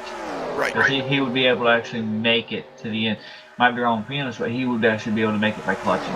At the same time, we go green, he may be able to get there. I'm not really sure, but I'm sure some of these drivers are expecting something to happen within the next couple of laps here, because at this point in time, we're coming to 10 to go. Race back at 15 to go, but if something happens, so it's race back, it's races on all the way. I mean, but would you really want to? I mean, I'm trying to think how I would want to do this right now. I mean, Tim and Grant running side by side. I'm sure Grant's thrilled to bits at the same time because Joe's right behind him. He doesn't really got anything to worry about. And Rodney's the long shot. So if Rodney passes Grant ain't too worried about that. And I think you hit the nail right on the head there, too. I think at this point in time for Grant Wesley, he's realizing that outside line's getting the momentum, but he just wants to make sure he knows where the 24 is at. He wants to keep him pinned down here on this inside line. And the 4 not is able down to there advance. too. Exactly, yep. Also on that inside line. So, you know, keep them pinned down there. You control whether this line moves forward or not. And so I think that's exactly what Grant is thinking at this point in time. Grant Wesley, this season, coming into this season finale, leading in all of the statistics, 3 trips to victory lane, 7 top 5s, 8 top 10s. And, people might be wondering, well, when was the last time that a driver won the race, the season finale, and won the championship? We don't have to go too far. It was last year. Brian Schilling went to victory lane and locked up the victory and the championship in one lovely package. Looks like we do have a driver out of the race, just recently retiring, the 21 of Brian Rosen. So a tough break there for him and his limited number of starts this season. And I keep getting these updates here from the comms, Jess. Most of the leaders up here at the front cannot make it. I mean, I'm riding with the 24 and the 88. It just seemed like Joe was getting kind of bunched up riding behind Grant. Just like Joe was doing everything right, except that it just seemed like Grant wasn't going. Like he was about to bump Grant several times in the corner. You see Donnie Garrett get right to the rear end of the 88 machine south. I mean, I don't know if there's a strategy to, let's say, fuel a little bit, be careful, or what, because we saw Grant, with him being up in the lead like that, he was using a lot of fuel. Here's a big question, okay? So if you can't make it on fuel, do you run the ultimate risk? You talked about the possibility of that caution coming out, maybe with 2 to go, maybe on the white flag lap. Do you stay out to the furthest point that you can before you come to pit road, hope that maybe that caution saves you, or do you try and be one of the first group of cars on pit road, make that pit stop, maybe get back out there on the tail end of the lead lap while everybody else is going to have to come to pit road under yellow and gain that track position back? It's going to be a big cat and mouse game here in these final 5 laps. Whoa, might have been a moot point there. Who was that warping back and forth? Was that the 4? No, it was it was the 4. Brian Schilling was having some connection problems there for a moment. No, that was Terry Bombard. My bad. That was the 10. 4 or the 10 Southeast. It's simple logic of number. It's one of the trucks in the field. Did that narrow it down? Okay. Now that would be more accurate and more easy for me to follow and understand. It's so easy, Michael. Hey, it's so easy. Michael Norman can do that in his sleep. So easy a caveman can do it. There, I did a Geico plug for Metallic. He needs to run the Gecko. Anyway, I still think he needs to run the Gecko. I agree. Facing mirrors with the crowd. Anyway, well, getting back to your question and your statement, I would think that based on how they're running, right? Big hit back there. No caution as of yet. Caution. Now the caution's out. Whoa, Demar. Jason Scheck, Wiley Coates. Demar just slammed, I think it was, Scheck in the side. Scheck came right back down in front of him. Now, this race is not over yet, so they just hit 62. They did. Tim Knofsker, Josh Metallic drag raced back to the line. Knofsker got it by about half a truck length. Now, I do want to point this out, okay? Perfect time to start clutching and go into save fuel mode, yes. But at the same time, we got to think here. Look at the lineup. What the lineup is going to be at this point. We got Despirito, who's going to restart 4th. You've got Jeffries 3rd. Knofsker's 1st, and Mayhe will be restarting 2nd at this point. So, I mean, we got to think about how the restart's going to be to get an idea of how this will go. We know that Inside Line gets a really good run to begin with. But the question is, no, Metallica 2nd, I'm sorry. But we got to figure out right now, like, is anyone going to come in? Like, how sure are they? Are they going to make it or not? But what I was going to say prior to even running all my incentives, I'm just running on, sorry. I was going to mention that with them trying to save a little bit, I had a feel there was going to be a caution because of a bump. Like a little bumper grab or chain reaction bump. So I would bang on staying out as long as possible, is what I was going to say. Sounding like this caution going to allow the drivers to be able to make it on fuel now. The big question, though, is will we get back green? Because we did have some lap trucks. Tate Dorsey went a lap down. Jim Black went a lap down. I think John Godfrey went a lap down. So we do have that extra lap that will be added on. Well, that actually happened ahead of Wiley Coate, who was involved. It was Dave Melson and Richard Martin that got together. We'll follow that initial incident on the next replay. And at this moment, Despirito 4th, Grant Wesley 7th. That's 3 spots. That's only 3, and Joe needed 6. 6? I thought you said he needed 5. Well, it was originally 5, but then Grant got the bonus point for most laps led as well, so that was an extra position. I thought that was with the bonus point. It was 5. With the bonus point, then he would have been -5 and needed to get 6 spots. Well, from what I can tell, like I was going to say, we're looking at this restarting order, right? That's what I'm more focused on. Nosker has that inside line. And with him having that inside line, he's going to have a really good jump on the field, which we've seen all the time with Talladega now BSR, and it just depends, because we saw Paglia have an issue earlier on with the restart. I'm not sure that Nosker will have it or not. Metallic second. And you know how Tim, Josh, and Jeremy are pretty decent when they're hooked up and running. I'm not trying to throw any, like, bad blood anywhere, so please, you know, disclaimer on that. Well, we've seen them work together all season long. Yeah, but what I'm saying is disclaimer, because I don't want to get myself yelled at, because I plan on racing next season a little bit, okay? And I'd rather not be on someone's bad side. No, just say best drafting partners ever, and then you'll have a lot of people work with you next year. But at the same time, we got Despirito. Despirito's best bud for like tag teaming here on this track, it would be Bob Seminara, and he's back in 9. And Also then got you Donnie Garrett back there too, yeah, who helped push him to a win a couple of weeks ago. Yeah, but what I'm saying is Donnie's 11th, Bob is 9th, and they're on the inside line. Where's Joe at? The outside. Right. And no offense to Jay Crivello here, but Crivello has not really had the best of our research. I mean, he'll get a good little surge, but I mean, some of these guys, they're more careful with how they restart. You know, they want to make sure they get through the gears carefully so they don't, like, screw up the wheels, get a wheel spin, or blow a gear or something, which is what Crivello likes to do. Crivello likes to, like, slowly get into it so he doesn't blow up or, you know, have a wheel spin, right? So some of these guys are a little bit cautious than others, and at this point in time, I just don't know, because Crivello may end up laying it all out. JT may lay it all out at the same time. You know what I mean, Seth? So it may just be, well, it's the last race, let's all go for it, or you might actually take it carefully like we normally do. Well, it took us 13 races, 3 elimination rounds, and 64 laps here to get to this point. I think the light should go out atop the pace truck this next time by. It will give us a 1-lap shootout.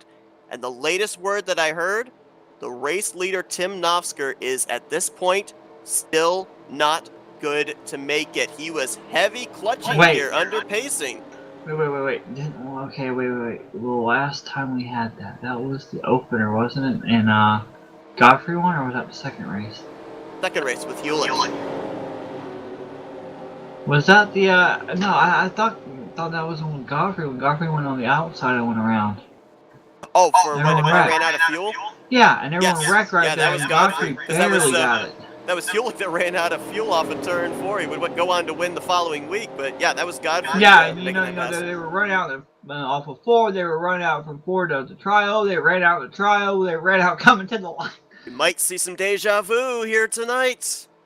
Gotta be 2.66 miles. Looks like these drivers feel we're gonna get that 1-lap shootout. Well, Black and Godfrey gonna be the lucky dog drivers. If we have that deja vu, you need to run an initial decar. Okay. You know what that is, right? I do know what that Okay, is. I want to make sure you are with the times. You are kind of up there in age. I only know a handful of memes, but I do know that one. Okay. Lights I'm going to are out. Here Okay, we so go. if you know memes, then I'm going to the soup store. Are you buying clothes at the soup store? Leave me alone! I think these drivers would like to buy some fuel at the soup store right now, especially if you're Tim Nosker. Actually, I think Joe Despirito would like to buy several new ally and teammate and friends at this point in time. I don't know how good, the allies are around him at this point in time. I don't really know the relations, good friendship with Jeffries and Knopfler and all them when it comes to having buddies on the track, especially at this point because, that's going to come into play here. That is going to come into play, but it's going to also make it more exciting. Do a little bit of housekeeping here before we get ready for this final restart of the night, final restart of the season. Wait, We had housekeeping? Housekeeping. We got 2 drivers out of the race after that incident, Richard Martin and Jason Scheck. They'll get credited with 28th and 29th. We saw Jim Black and John Godfrey. They were lucky dog drivers. Go around and get their lap back. So we're going to have, looks like 24 drivers on the lead lap for this final restart of the season. Your playoff 4 restart in this order. Joe DeSpirito in 4th, Grant Wesley in 7th, Brian Schilling is 12th, and Rodney Sullins in 16th. At this point in time, Grant Wesley holds the championship, but we've seen here during the course of this season and in the playoffs, drivers that looked like they were safe to advance into the round of 8 or into the final 4 involved in a late race incident. That could be something that could happen to any or all of our championship 4 here. Yeah, Knopfler runs out of fuel, they all rack, and Schilling goes on the highest side, rides the wall, and wins the race. And look who's on that inside line there, Wesley and Sullins. So they're hoping that 088 can make it. Otherwise, he's going to check up the line they're in. All right, so here we go. How long can you hold your breath for 2.66 miles here? Actually, I probably could, but it's not recommended. About 48 seconds you got to hold your breath for here, because here we go. Green flag, white flag displayed at the exact same time. Who's going to get the final checkered flag? Who's going to get the championship here in season 58? 3 wide back here. 3 wide, Andrew Miller, Bob Dixon. Jeremy Jeffries pushing Tim Knopfler. Donnie Garrett up high. Donnie Garrett goes to the high side off of the corner. He's in front of Ken Roberts. That high side has the momentum set. And now with this momentum, Ken Roberts is going to make it 3 wide here. Push is going to come to shove DeSpirito. Bernie's going to go with Donnie Garrett. Metallic and Knopfler side by side. They were 37 one-thousandths of a second racing back to the caution. Will they be closer coming back to the checkers? Knopfler still with the advantage off of 4. Here's Metallic with the push from DeSpirito. Metallic's going to edge ahead. He'll try and pinch the 088 down. He's half a truck length ahead. Josh Metallic is going to win the season finale. But who got the championship? DeSpirito, I think, was 3rd or 4th. I'm not sure where Grant was. Hey, Seth, we got to give props and kudos to all these guys for not wrecking in that final lap. They made it back, didn't they? Absolutely. Double and 3 wide all the way back through the field, but they made it back clean. They all had carnage in turn 1, but the checkered flag was already displayed. DeSpirito did get 4 third. spots. 4 spots between Joe 7. and Grant. Grant Wesley, based off the math, Grant Wesley is a 2-time champion in the RTG Tally Challenge, his 2nd championship in 3 seasons. This just in, Josh Metallic has been fined and no longer labeled as a race winner due to him not running a Gecko. Yeah, that's the problem now. We talked with him about it earlier tonight that he needs to run the Gecko on the car. That's what was keeping him out of victory lane. Now he's gonna counter that. He's gonna say, "Look, I didn't need the Gecko." Yeah, but it took us talking about it for him to actually win. Are we continuing the trend on again that we used to have, where someone would talk to us pre-race and they were in victory lane following that moment? Yes. There we go. The commentator's booth has the good mojo back. Only because I'm not Michael Norman. Grant Wesley, I think he was right in the middle of that wreck over there in turn 1, but I think he drove away. Yeah, he did. There he is. So Josh Metallic will do his victory burnouts. Grant Wesley will do his championship burnouts. What a season, and how fitting that it came down to a 1-lap shootout here at Burnt Screwdrivers Raceway. Wow. Josh Metallic, I believe this is his, let me double check. Yes, it is his 2nd win on the season, so he joins Keith Hughes and Grant Wesley as a multi-time winner here this year. And Grant Wesley now joins the rank of drivers that have racked up multiple championships here in the Tally Challenge. But outside of the top three and the championship guys, because we're obviously going to talk to the top three, and championship guys have been focused the whole time, Seth. We never really talked about the bracket, even though the bracket was already decided. We should kind of comment on who won that one. Yeah, congratulations to Joe DeSpirito, I believe it was. Actually, let me double check. Joe DeSpirito. Because I thought you said Brian Schilling. I think it was Brian Schilling, actually. Make up your mind! Let me double check and make sure that I'm giving the correct information here on that. It was Schilling. It was Schilling. Oh, you sure? Because last night it was Supta. I'm sure. What? I'm messing with you. Supta was never in there. Anyway, yeah, Supta won the eliminator. Remember, I had to disagree with you a little bit. Anyway, okay. So I do want to point out Crivello with the 5th place, JT Mayhew with that 6th place run, Terry Bombard with the 9th place, and I mean, I know Bob Seminara didn't get a win, and he wasn't in the top 5, didn't get the podium, but I mean, Bob had a really decent run finishing in the top 10, which, he hasn't really had the best season at all to pretty much go with him this whole, with the way he's been qualifying, there's been a lot of misfortune at 7-12. Donnie Garrett finishes out the season in the top 10.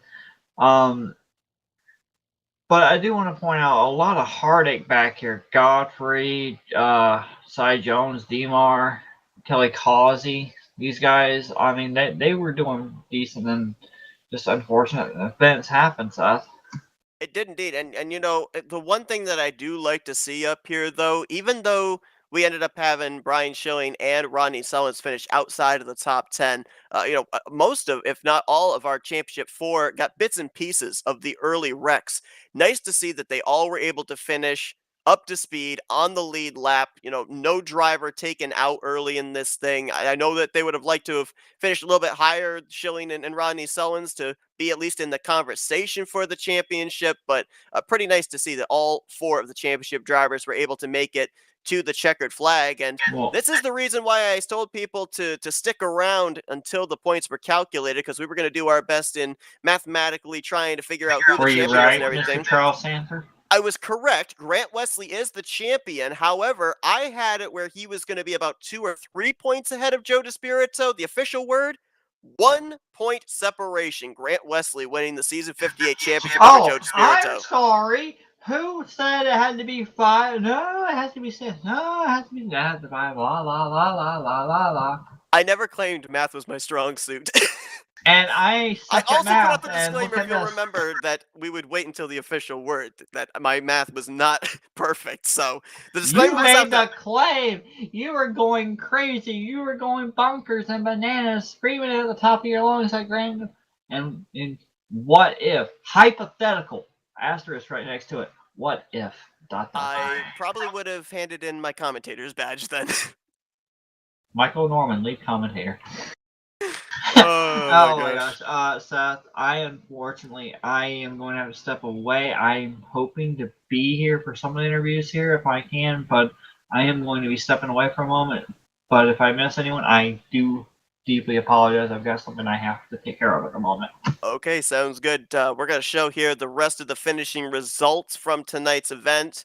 Richard Martin, Jason Scheck, Brian Rosen, Nate Balser, Keith Bynum, Mark Paglia, Kelly Causey were unable to reach the conclusion. They will look to bounce back at the start of season 59, which will be starting up in a couple of weeks. Of course, we got the All-Star races next week. Monday night, it's the Speedway All-Star race, and then Thursday night. Next Thursday night is the Super Speedway All-Star race. Be sure to tune in for both of those events. Those are going to be wild. Josh Metallic was already locked in to the Super Speedway All-Star race with his victory earlier on this season, but he just makes an even bigger case for himself with his second win of the season here tonight in this finale. We're going to be talking with him as well as the rest of the podium finishers here tonight and our champion, Grant Wesley.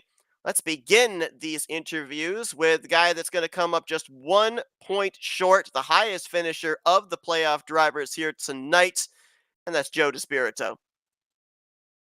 Hey, Joe, Justin Seth up here in the FRM booth. You got a copy? Hey guys, I got you. Man, I'll tell you what, a nail biter up here in the booth for us. We were wondering if we were going to get that one lap shootout. We kept hearing that drivers were good and then they weren't good and then they were good on fuel. A lot of question marks there for that final lap of the race, but just kind of seems appropriate that this championship comes down to a one lap shootout. What all was going on there in terms of strategy, in terms of those moves on that final lap? Uh, well, I was thinking what I was going to do if I was going to go third lane, but it takes a little while for that third lane to get wound up sometimes. One lap shootouts, not enough. So I just tried to push Josh as hard as I could, and hopefully it would all pan out. And just came up 1 point short. If it was previous season's format, it would have been different, but things changed. So congrats to Grant. Obviously, we talked about the fact that you were a former winner here at this racetrack, had taken a checkered flag. Where was the turning point of this race for you? Because we saw a couple of mind games kind of play out in the early going. You obviously, by the random qualifying, started deep in the field, but we saw you in the 88 and the 4 kind of trade laps led. It put you back in traffic again. You had a fast truck to get back up to the front of the field, but you were able to get up there in the vicinity of the 88, but you were right behind him for most of it. So, what is there in that kind of a situation that you can do to be able to have the 88 lose positions? Or at that point in time, was it just kind of maybe hoping that he'd run out of fuel and you might be able to make it if we had finished this race under green? Yeah, that went through my mind, the fuel thing, but I don't want to rely on that. I don't know what he's got as far as fuel. I figured with him being up front like that, he would be short, but I can't rely on the unknown. I went for it, and yeah, you just hope that he falls back enough. It kind of goes back to last week when I was second place behind him on the last lap, and I went for the win, and I lost the spot. Every point matters, and that was a difference right there. Um, yeah, there was a lot of trading, a lot of fuel strategy earlier with all the cautions. I don't usually stay out and lead a lap to gain a point like that, but you know, it was so tight. I decided to do that, and that kind of switched things up for me. It all panned out, but yeah, a lot of strategy this race with the fuel. Obviously, heartbreak, 1 point short of getting yet another championship here in the Tally Challenge, but how much more motivated does this make you in preparation for season 59? Yeah, yeah, I'm gonna be hungry, man. I'm gonna miss one of the races. Don't know which one it is, but I'm gonna miss one of the races next season. So I got to try to stay consistent as I can and stay up. And try to get some bonus points. But yeah, I'm trying to do it every season. I say it every year. Sets rinse and repeat. And yeah, just fell 1 point short, man.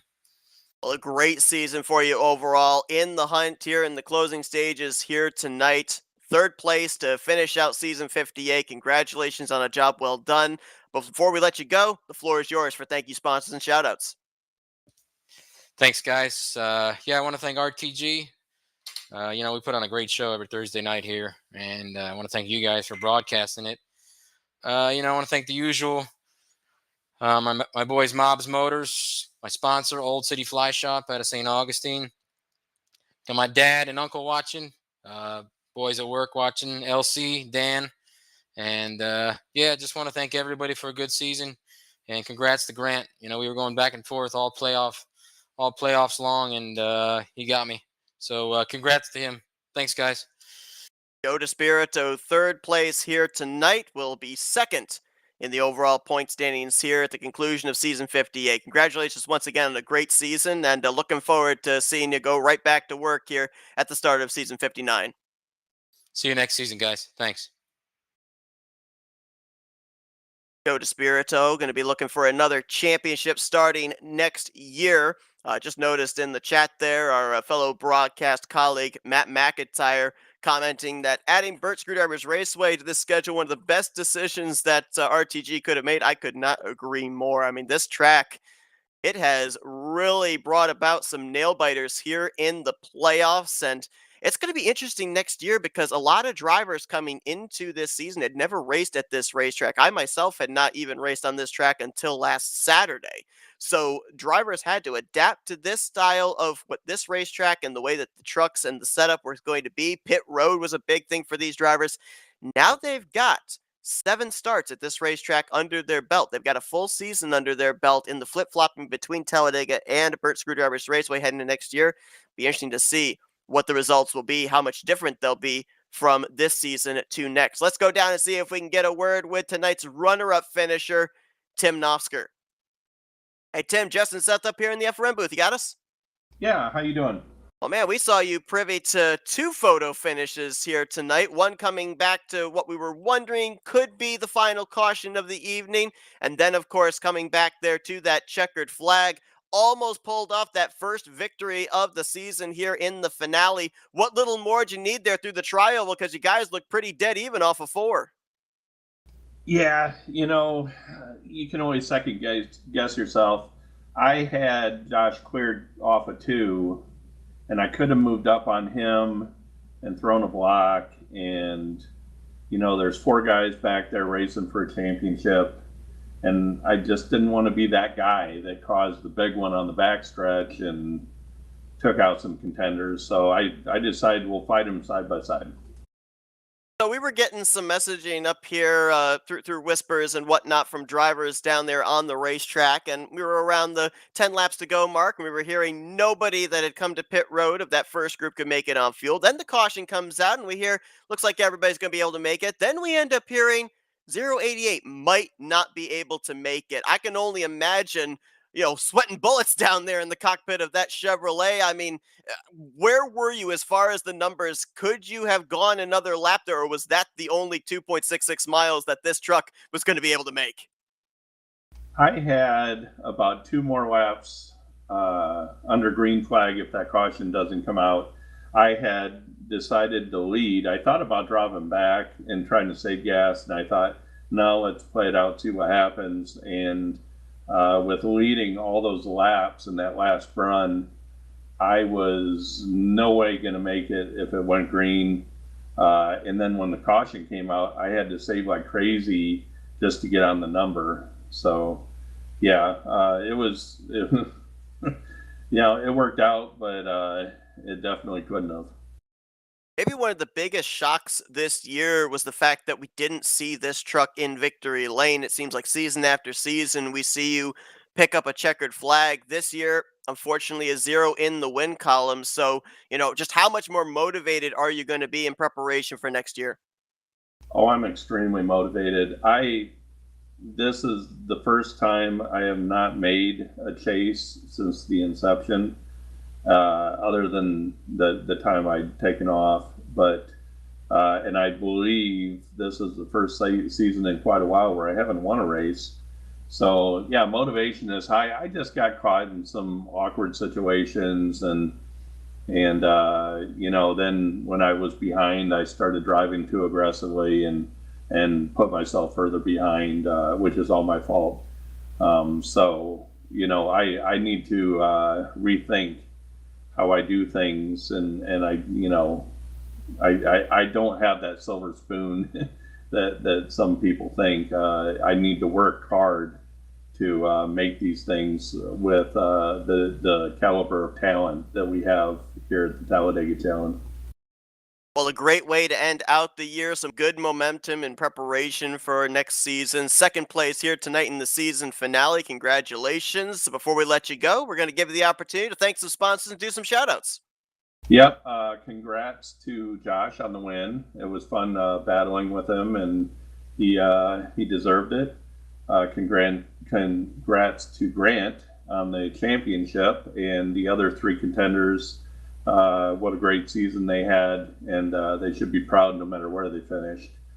Also like to say thank you to Josh and Wiley for helping run the series, the 3 of us make it go, and I wouldn't want to work with any 2 other guys for sure.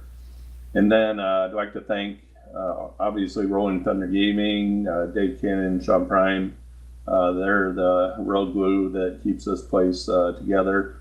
And I'd also like to thank FRN. You guys do a great job on the broadcast, and I appreciate everything you guys do. Also give a shout out to Donnie Garrett, who helps fund, sponsor Ultimate Garage Floors, sponsors the series, and appreciate that. And then I also would like to thank, on a personal note, my daughter and her family, who usually watch these things, and I appreciate their support. So thank you. Great run here tonight for Tim Knopfsker, second place under the lights at Burnt Screwdriver Raceway in this season finale. Congratulations once again on the good performance, Tim. Best of luck in preparation for season 59 in a few weeks' time. Great, thank you.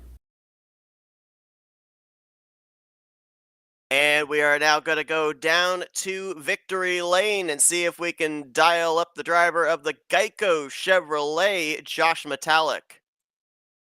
Hey Josh, Justin Seth up here in the FRM booth. You got us? I got you. Well, man, I'll tell you what, it was getting nerve-wracking up here in the booth. I can only imagine what you drivers were dealing with, checking those fuel numbers, wondering if we were racing to maybe a caution or to that checkered flag. You get that yellow that comes out, but you got a one-lap shootout coming up, and everybody was stacked up double wide, three wide all the way back there. It came down between you and Knopfsker twice there, coming to the caution and then eventually to the checkered flag, but you won out on both occasions. Second win on the season. Great way to finish out the year for you. Yeah, thanks. It was man, that was a rough start. I don't know what was going on, but after some early race chaos, it settled in. Green flag pit stops, good hard racing, and yeah, we were short on fuel. I tried to stretch it, but realized I was going to run out, so I had to pit with like 21 to go. Tim was in the same boat. A bunch of guys were in the same boat with that, and I needed the yellow, so I couldn't believe we got it. And then I saw one lap shootout, and I said, "Oh no!" You know how those things typically go, but got through. Got back cleanly, and Joe gave me a heck of a bump on the restart. That's how I cleared Tim and was able to hold on after that. Now, we were banding this about up here in the booth. We knew that you drivers, we'd heard that you guys were going to be short making it on fuel if you didn't catch that caution. So, was the mentality run as long as you possibly can, then make the pit stop if you had to, just in case that caution came out? Or was there a thought process of, maybe try and come to pit road before some of these other drivers, just in case there isn't a yellow, and maybe we'll get the advantage on track position with these final 1 or 2 laps? Yes, and yes again. I started just kind of riding, trying to save fuel. I kept watching, and after 6, 7, 8 laps, I hadn't saved much. I mean, I wasn't clutching, but I was running 80% throttle. I didn't want to cause a big accordion effect behind us, so I was staying in the throttle, but never 100%. But it wasn't saving much. And then Joe got going. I saw people were starting to race again, so I said, "Well, I'm not in the points. Let's just go for the win." So I started racing as well, knowing that we're either going to pit with 2 to go or there's going to be a yellow and I'll be good. So I was short the whole time and eventually just said, screw it. Let's just go for it and see if we get lucky with some kind of yellow. And that's exactly what happened.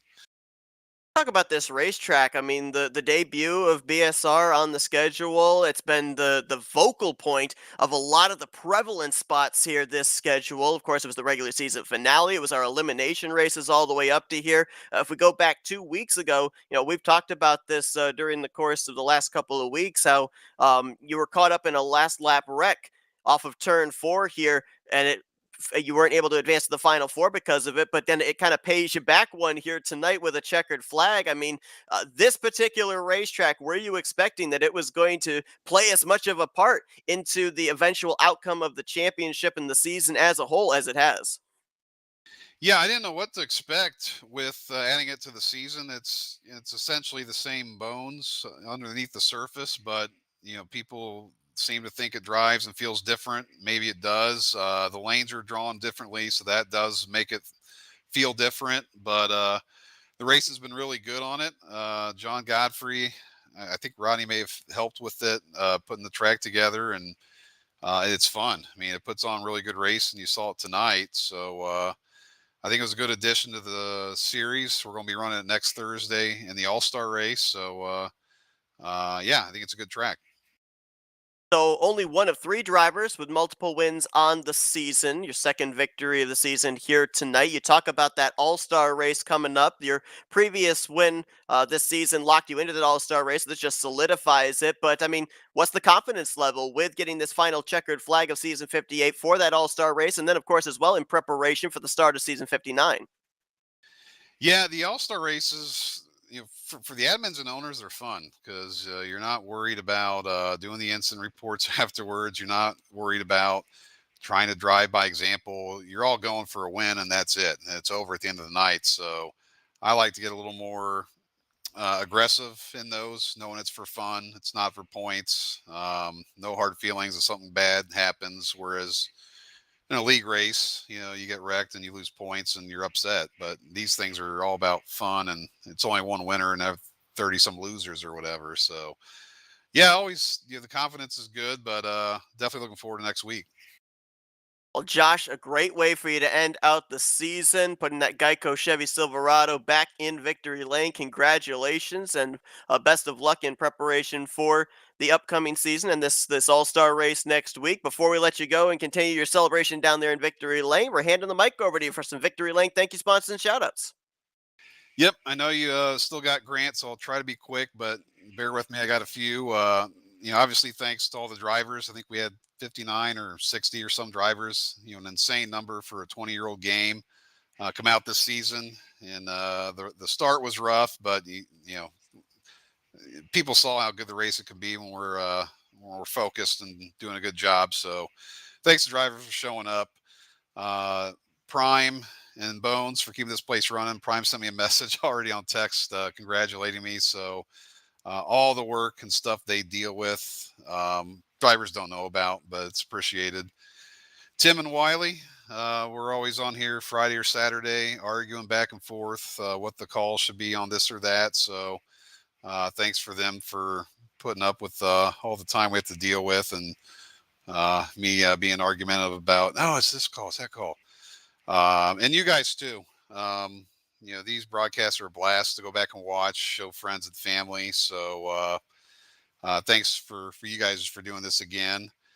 And lastly, congrats to Grant on the championship, Schilling on the brackets, and also to Joe. I mean, Joe missed it by a point. He was right there. Schilling was in the hunt. Rodney in the Final Four again. This time's coming. So I'm in a good mood. Part of it's the win, but it's been a good season and it's been fun. So thanks again. Definitely been a fun season, that is for sure. Josh Metallic, your winner here tonight in the season finale at Burnt Screwdrivers Raceway. Congratulations once again, Josh. Go and enjoy this victory. Will do. Thank you. Well, we saw not just one burnout by the race winner, but 2 burnouts. Champion Grant Wesley, second championship of his career. Let's see if we can talk with him now. Grant, Jess, and Seth up here in the FRM booth. You got us? Holy cow. Can you believe it? We talked with you earlier on tonight before we took the green flag. You said, I'm going to be all offense. Well, I think that offense paid out because that bonus point for leading the most laps, the difference maker between you and Joe DeSpirito. You're a 2-time champion, my friend. Oh my gosh.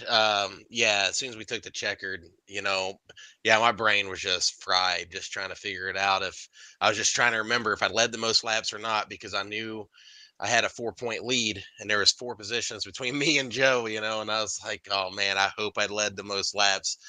So I was kind of, just driving around slow. And then someone said that I led the most. So I went ahead and burned them down. But wow, just simply amazing. So let's do a little speculation here because we knew on that final run, it was sounding like just about everybody up at the front was not going to be able to make it on fuel. So what kind of contingency plan were you preparing in relation to yourself? The 24, the 4 was up there, the 38 was starting to make his way back up there on potentially that final pit stop of the day being under green flag conditions, somewhere maybe in the vicinity of 2 to go. Yeah, that's what made the whole deal interesting. Whenever I took that final pit stop, I knew I was 1 lap short.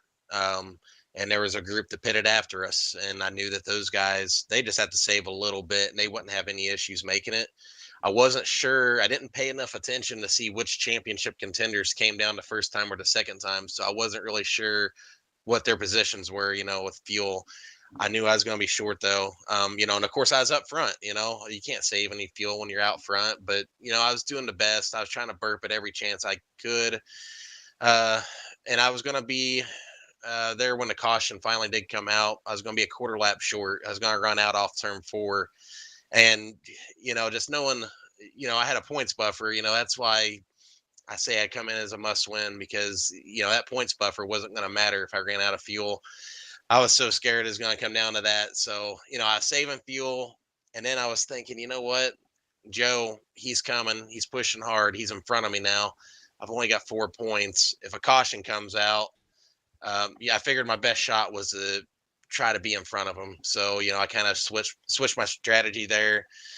A couple laps before that caution ultimately did come out. And, I was trying to charge a little hard. I kind of stopped saving. But yeah, we got incredibly lucky with that caution. So something that people might not necessarily remember when they saw you up there at the front was, if we go all the way back to the very beginning of the race, Rodney Sullins was the only one of the championship 4 that got a decent qualifying result. You and the other 3 were outside of the top 20. We get into the first 5 laps of this race. There's a wreck over in turn 1. All 3 you had to make your way through. We saw you actually spin out, getting your left sides in the grass. I mean, you're a championship competitor. You're trying to formulate a strategy for 66 laps, and then you see the carnage up ahead of you into turn 1. I mean, what was going through your mind at that point in time? What was going through my mind was there's about 30 trucks behind me.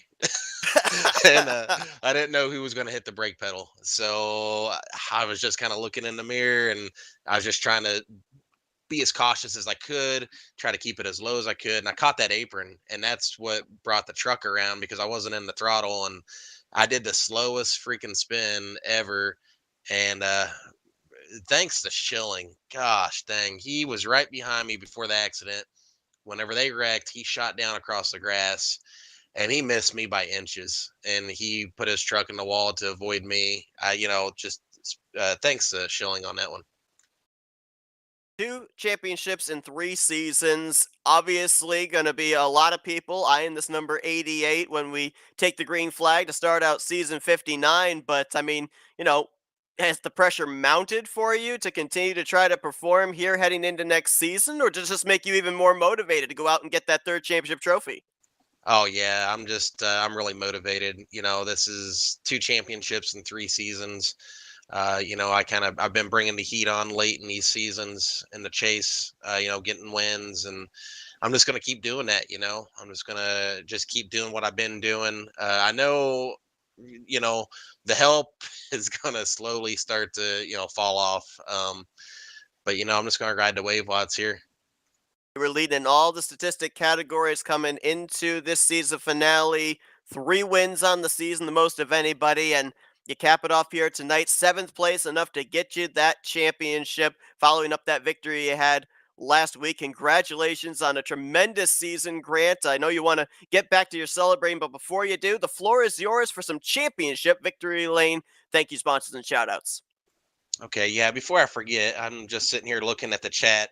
I just want to give a shout out to a few guys in here: CDC, Hawks, Tito, Red Racer 1985, and my dad, who was in the chat. They all said some really kind words during the race. So thanks to you guys. I want to thank the championship competitors, the final 4 here. Joe, Brian, and Rodney. You guys brought the heat. It was a 2-race shootout, but there wasn't 1 second in this race where I felt like I had it in the bag, even having the lead coming in.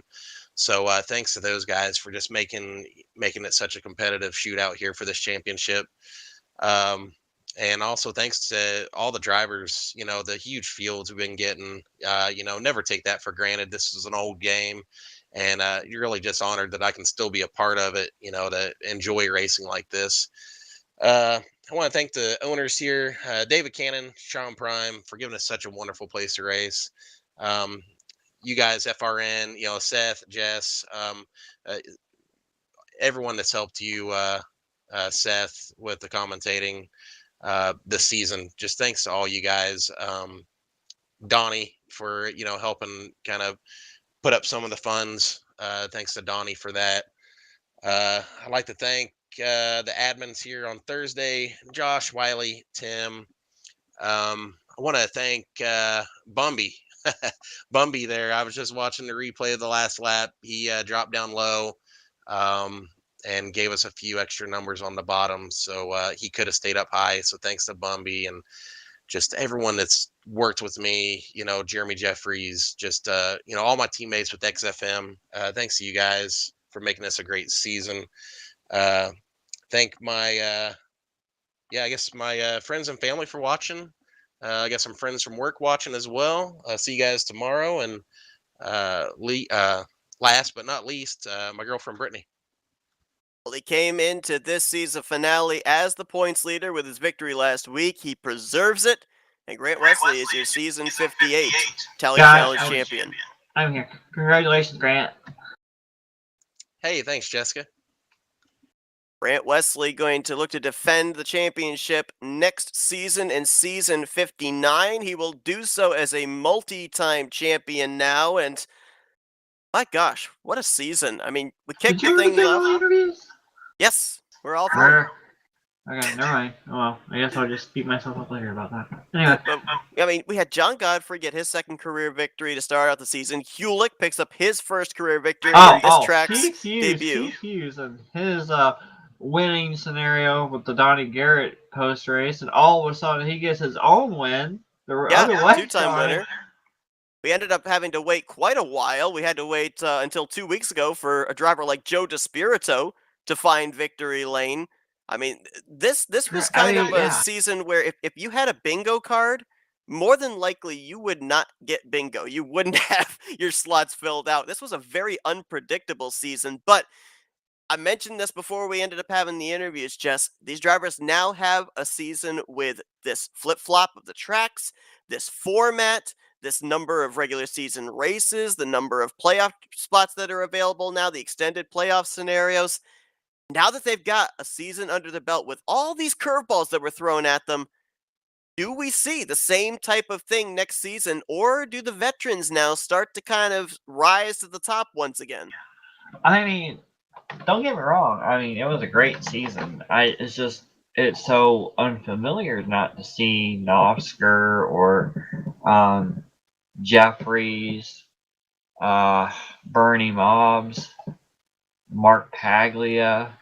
We talk about Grant, obviously, and Joe DeSpirito and Seminara. I mean, Seminara as well. I mean, Donnie Garrett even. I mean, you got these guys who we always expect to be right there in the thick of that championship. Chuck McClure.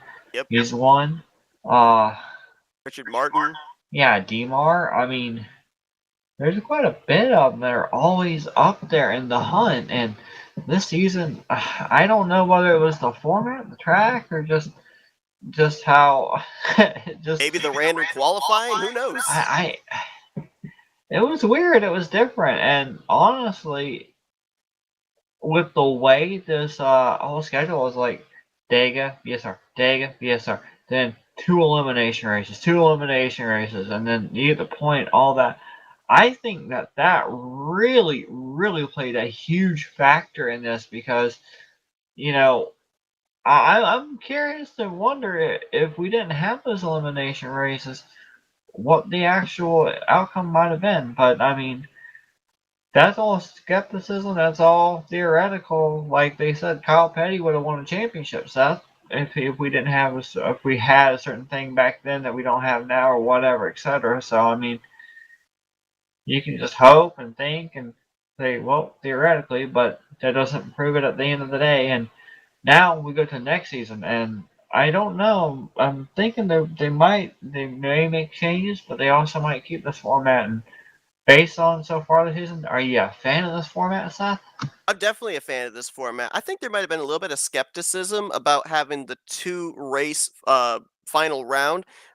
Drivers when Grant Wesley ended up picking up the victory last week, a lot of people might have been thinking, okay, that's it. Grant's gonna win this championship easily, but 2 races, and it came down to 1 point between himself and Joe DeSpirito. I think this kind of showed that it comes down to the consistency, not necessarily getting to victory lane, but the consistency over the 2 races. So I think that kind of throws a little bit of an extra motivation for drivers that are ultra aggressive to try and get that checkered flag to kind of kick back and realize, I need the overall points. I don't need to be in a win or bust situation, because the last thing I want to do is lose out on a whole bunch of points that I could otherwise preserve even with a top 5 finish. Yeah, it's not a checkered flag, but you got a big picture race. It kind of changes the mentality of these drivers. But I'm completely in favor with everything that we saw there this season. The random qualifying makes it fun to watch drivers that otherwise we would probably see up on the front row every single week have to work their way up through the field. I mean, we saw 75% of our championship 4 start this race from outside of the top 20 here tonight. They had to cut their way through traffic. This new racetrack of BSR, the alternating between it and Talladega, forcing drivers to have to, again, make a type of adaptation. The fact that this is the venue for the elimination races and ultimately where the championship is decided means that they have to put in more laps, more reps, work with their teammates more at this type of racing, which drivers have said. They have commented on the fact that it races differently than Talladega does. The playoff format, the extending the playoffs to 12 drivers. We had 13 drivers, obviously, this season, with Doug Kulik making it in with his victory inside the top 20, but outside of the top 12 in the point standings. More opportunity for drivers to be able to either win or point their way into the playoffs. Every single one of the changes that were made this season, absolutely in favor of. I hope that we see the exact same thing as far as the format next season, because if this was any indication for the debut of all those changes, it's a formula that works. There's no doubt about that in terms of entertainment for the fans that tune in every week. And also the idea of certain drivers returning next season, and the fact that if we keep this format, we may see more new first-time winners as well. Right. And the way this format was, we saw more exciting races and more exciting finishes than we've ever seen before. Different strategies come into play. We see, it's calm. Then several races in, it's hectic. Like, what in the world happened? Where did the light switch go? Who flipped what? And it's just chaotic. And I mean, yeah, we don't want to see a lot of people wreck. We don't want to see people get unfortunate out, but that brings the whole excitement level to another level entirely, and it just keeps you guessing, and that's what this racing's all about, keeping you on your toes the whole time through and the whole season.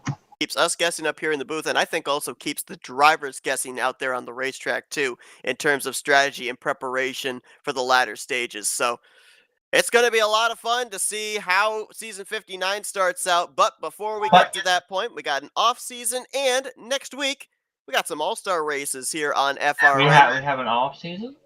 Well, an off. We have an off season?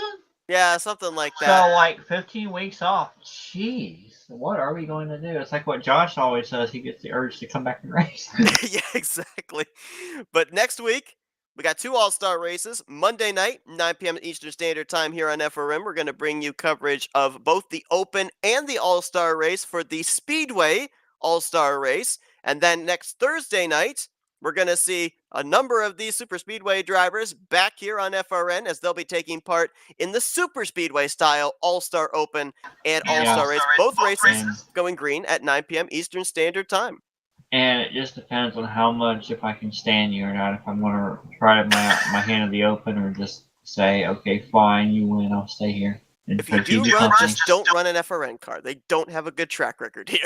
Whoa. Okay. So for that record, we were having a lot of bad luck to begin with the FRN car. But if you recall, even though it wasn't a points paying race and it wasn't really an exhibition full-time win, I technically did nab our first win, because I did win the second Open segment that one time in the Winston Cup mod, remember? The Mark Martin type quarterback. It was white. Weren't you also flipping and barrel rolling in the infield grass in turn 3 in the all-star race? But hey, I do want to point out, I was up near the front in the first segment, and I got close, and then in the second segment, I won it. So I don't want to hear any ifs and buts, because I got there before you did, so hush. All right, fair enough. I mean, Flatcaster's got a pole in this series before I even do, so I'll just take a back seat here. As long as it's not Michael or Matt McIntyre, we're happy. No, not a problem. Yeah, I mean, Flatcaster is currently somehow it's on the statistics as a pole winner in RTG. I actually looked on their schedule; it's there. So Wow. Yeah. It's going down in history. Oh, it's a lot to live up to now for my career. But thanks everybody that tuned in tonight. We had a lot of people tuned in for this finale. We appreciate each and every one of you for tuning in. We hope you continue to stay tuned next week for the All-Star races, and then in a couple of weeks' time when season 59 of the Tally Challenge starts up. Hope you guys enjoyed our coverage here tonight and the entirety of this season. Just a wild one here tonight. We knew it was going to be. We knew with the championship on the line and drivers looking for that final checker flag, we knew it was going to be crazy. I don't think we knew just how crazy they're coming down to that one-lap shootout, but it was an unbelievable finish. Great champion, great winner here tonight, and I appreciate you joining me in the booth. Well, I enjoy being here, but I do want to point out, you're talking about how exciting and how chaotic it was and everything else in between. Well, so think about this. Next week, Monday, All-Star, and also the Super Speedway race over on Thursday. Guess what? No points. That means they can go all out. Nothing is on the line but bragging rights. So if you thought tonight was hectic and aggressive, you just wait till next week. Absolutely. Not just the All-Star race, but that Open with the drivers trying to get in as well. Those are going to be hectic with drivers trying to get those final transfer spots. But thanks once again to everybody that tuned in here tonight. Hope that you guys enjoyed our coverage. For Jessica Shelton, I'm Seth Cole. We'll see you guys next week for the All-Star races here on the RTG side. Until then, enjoy the rest of your Thursday night as you've been watching another broadcast courtesy of FRN, the Flatout Racing Network.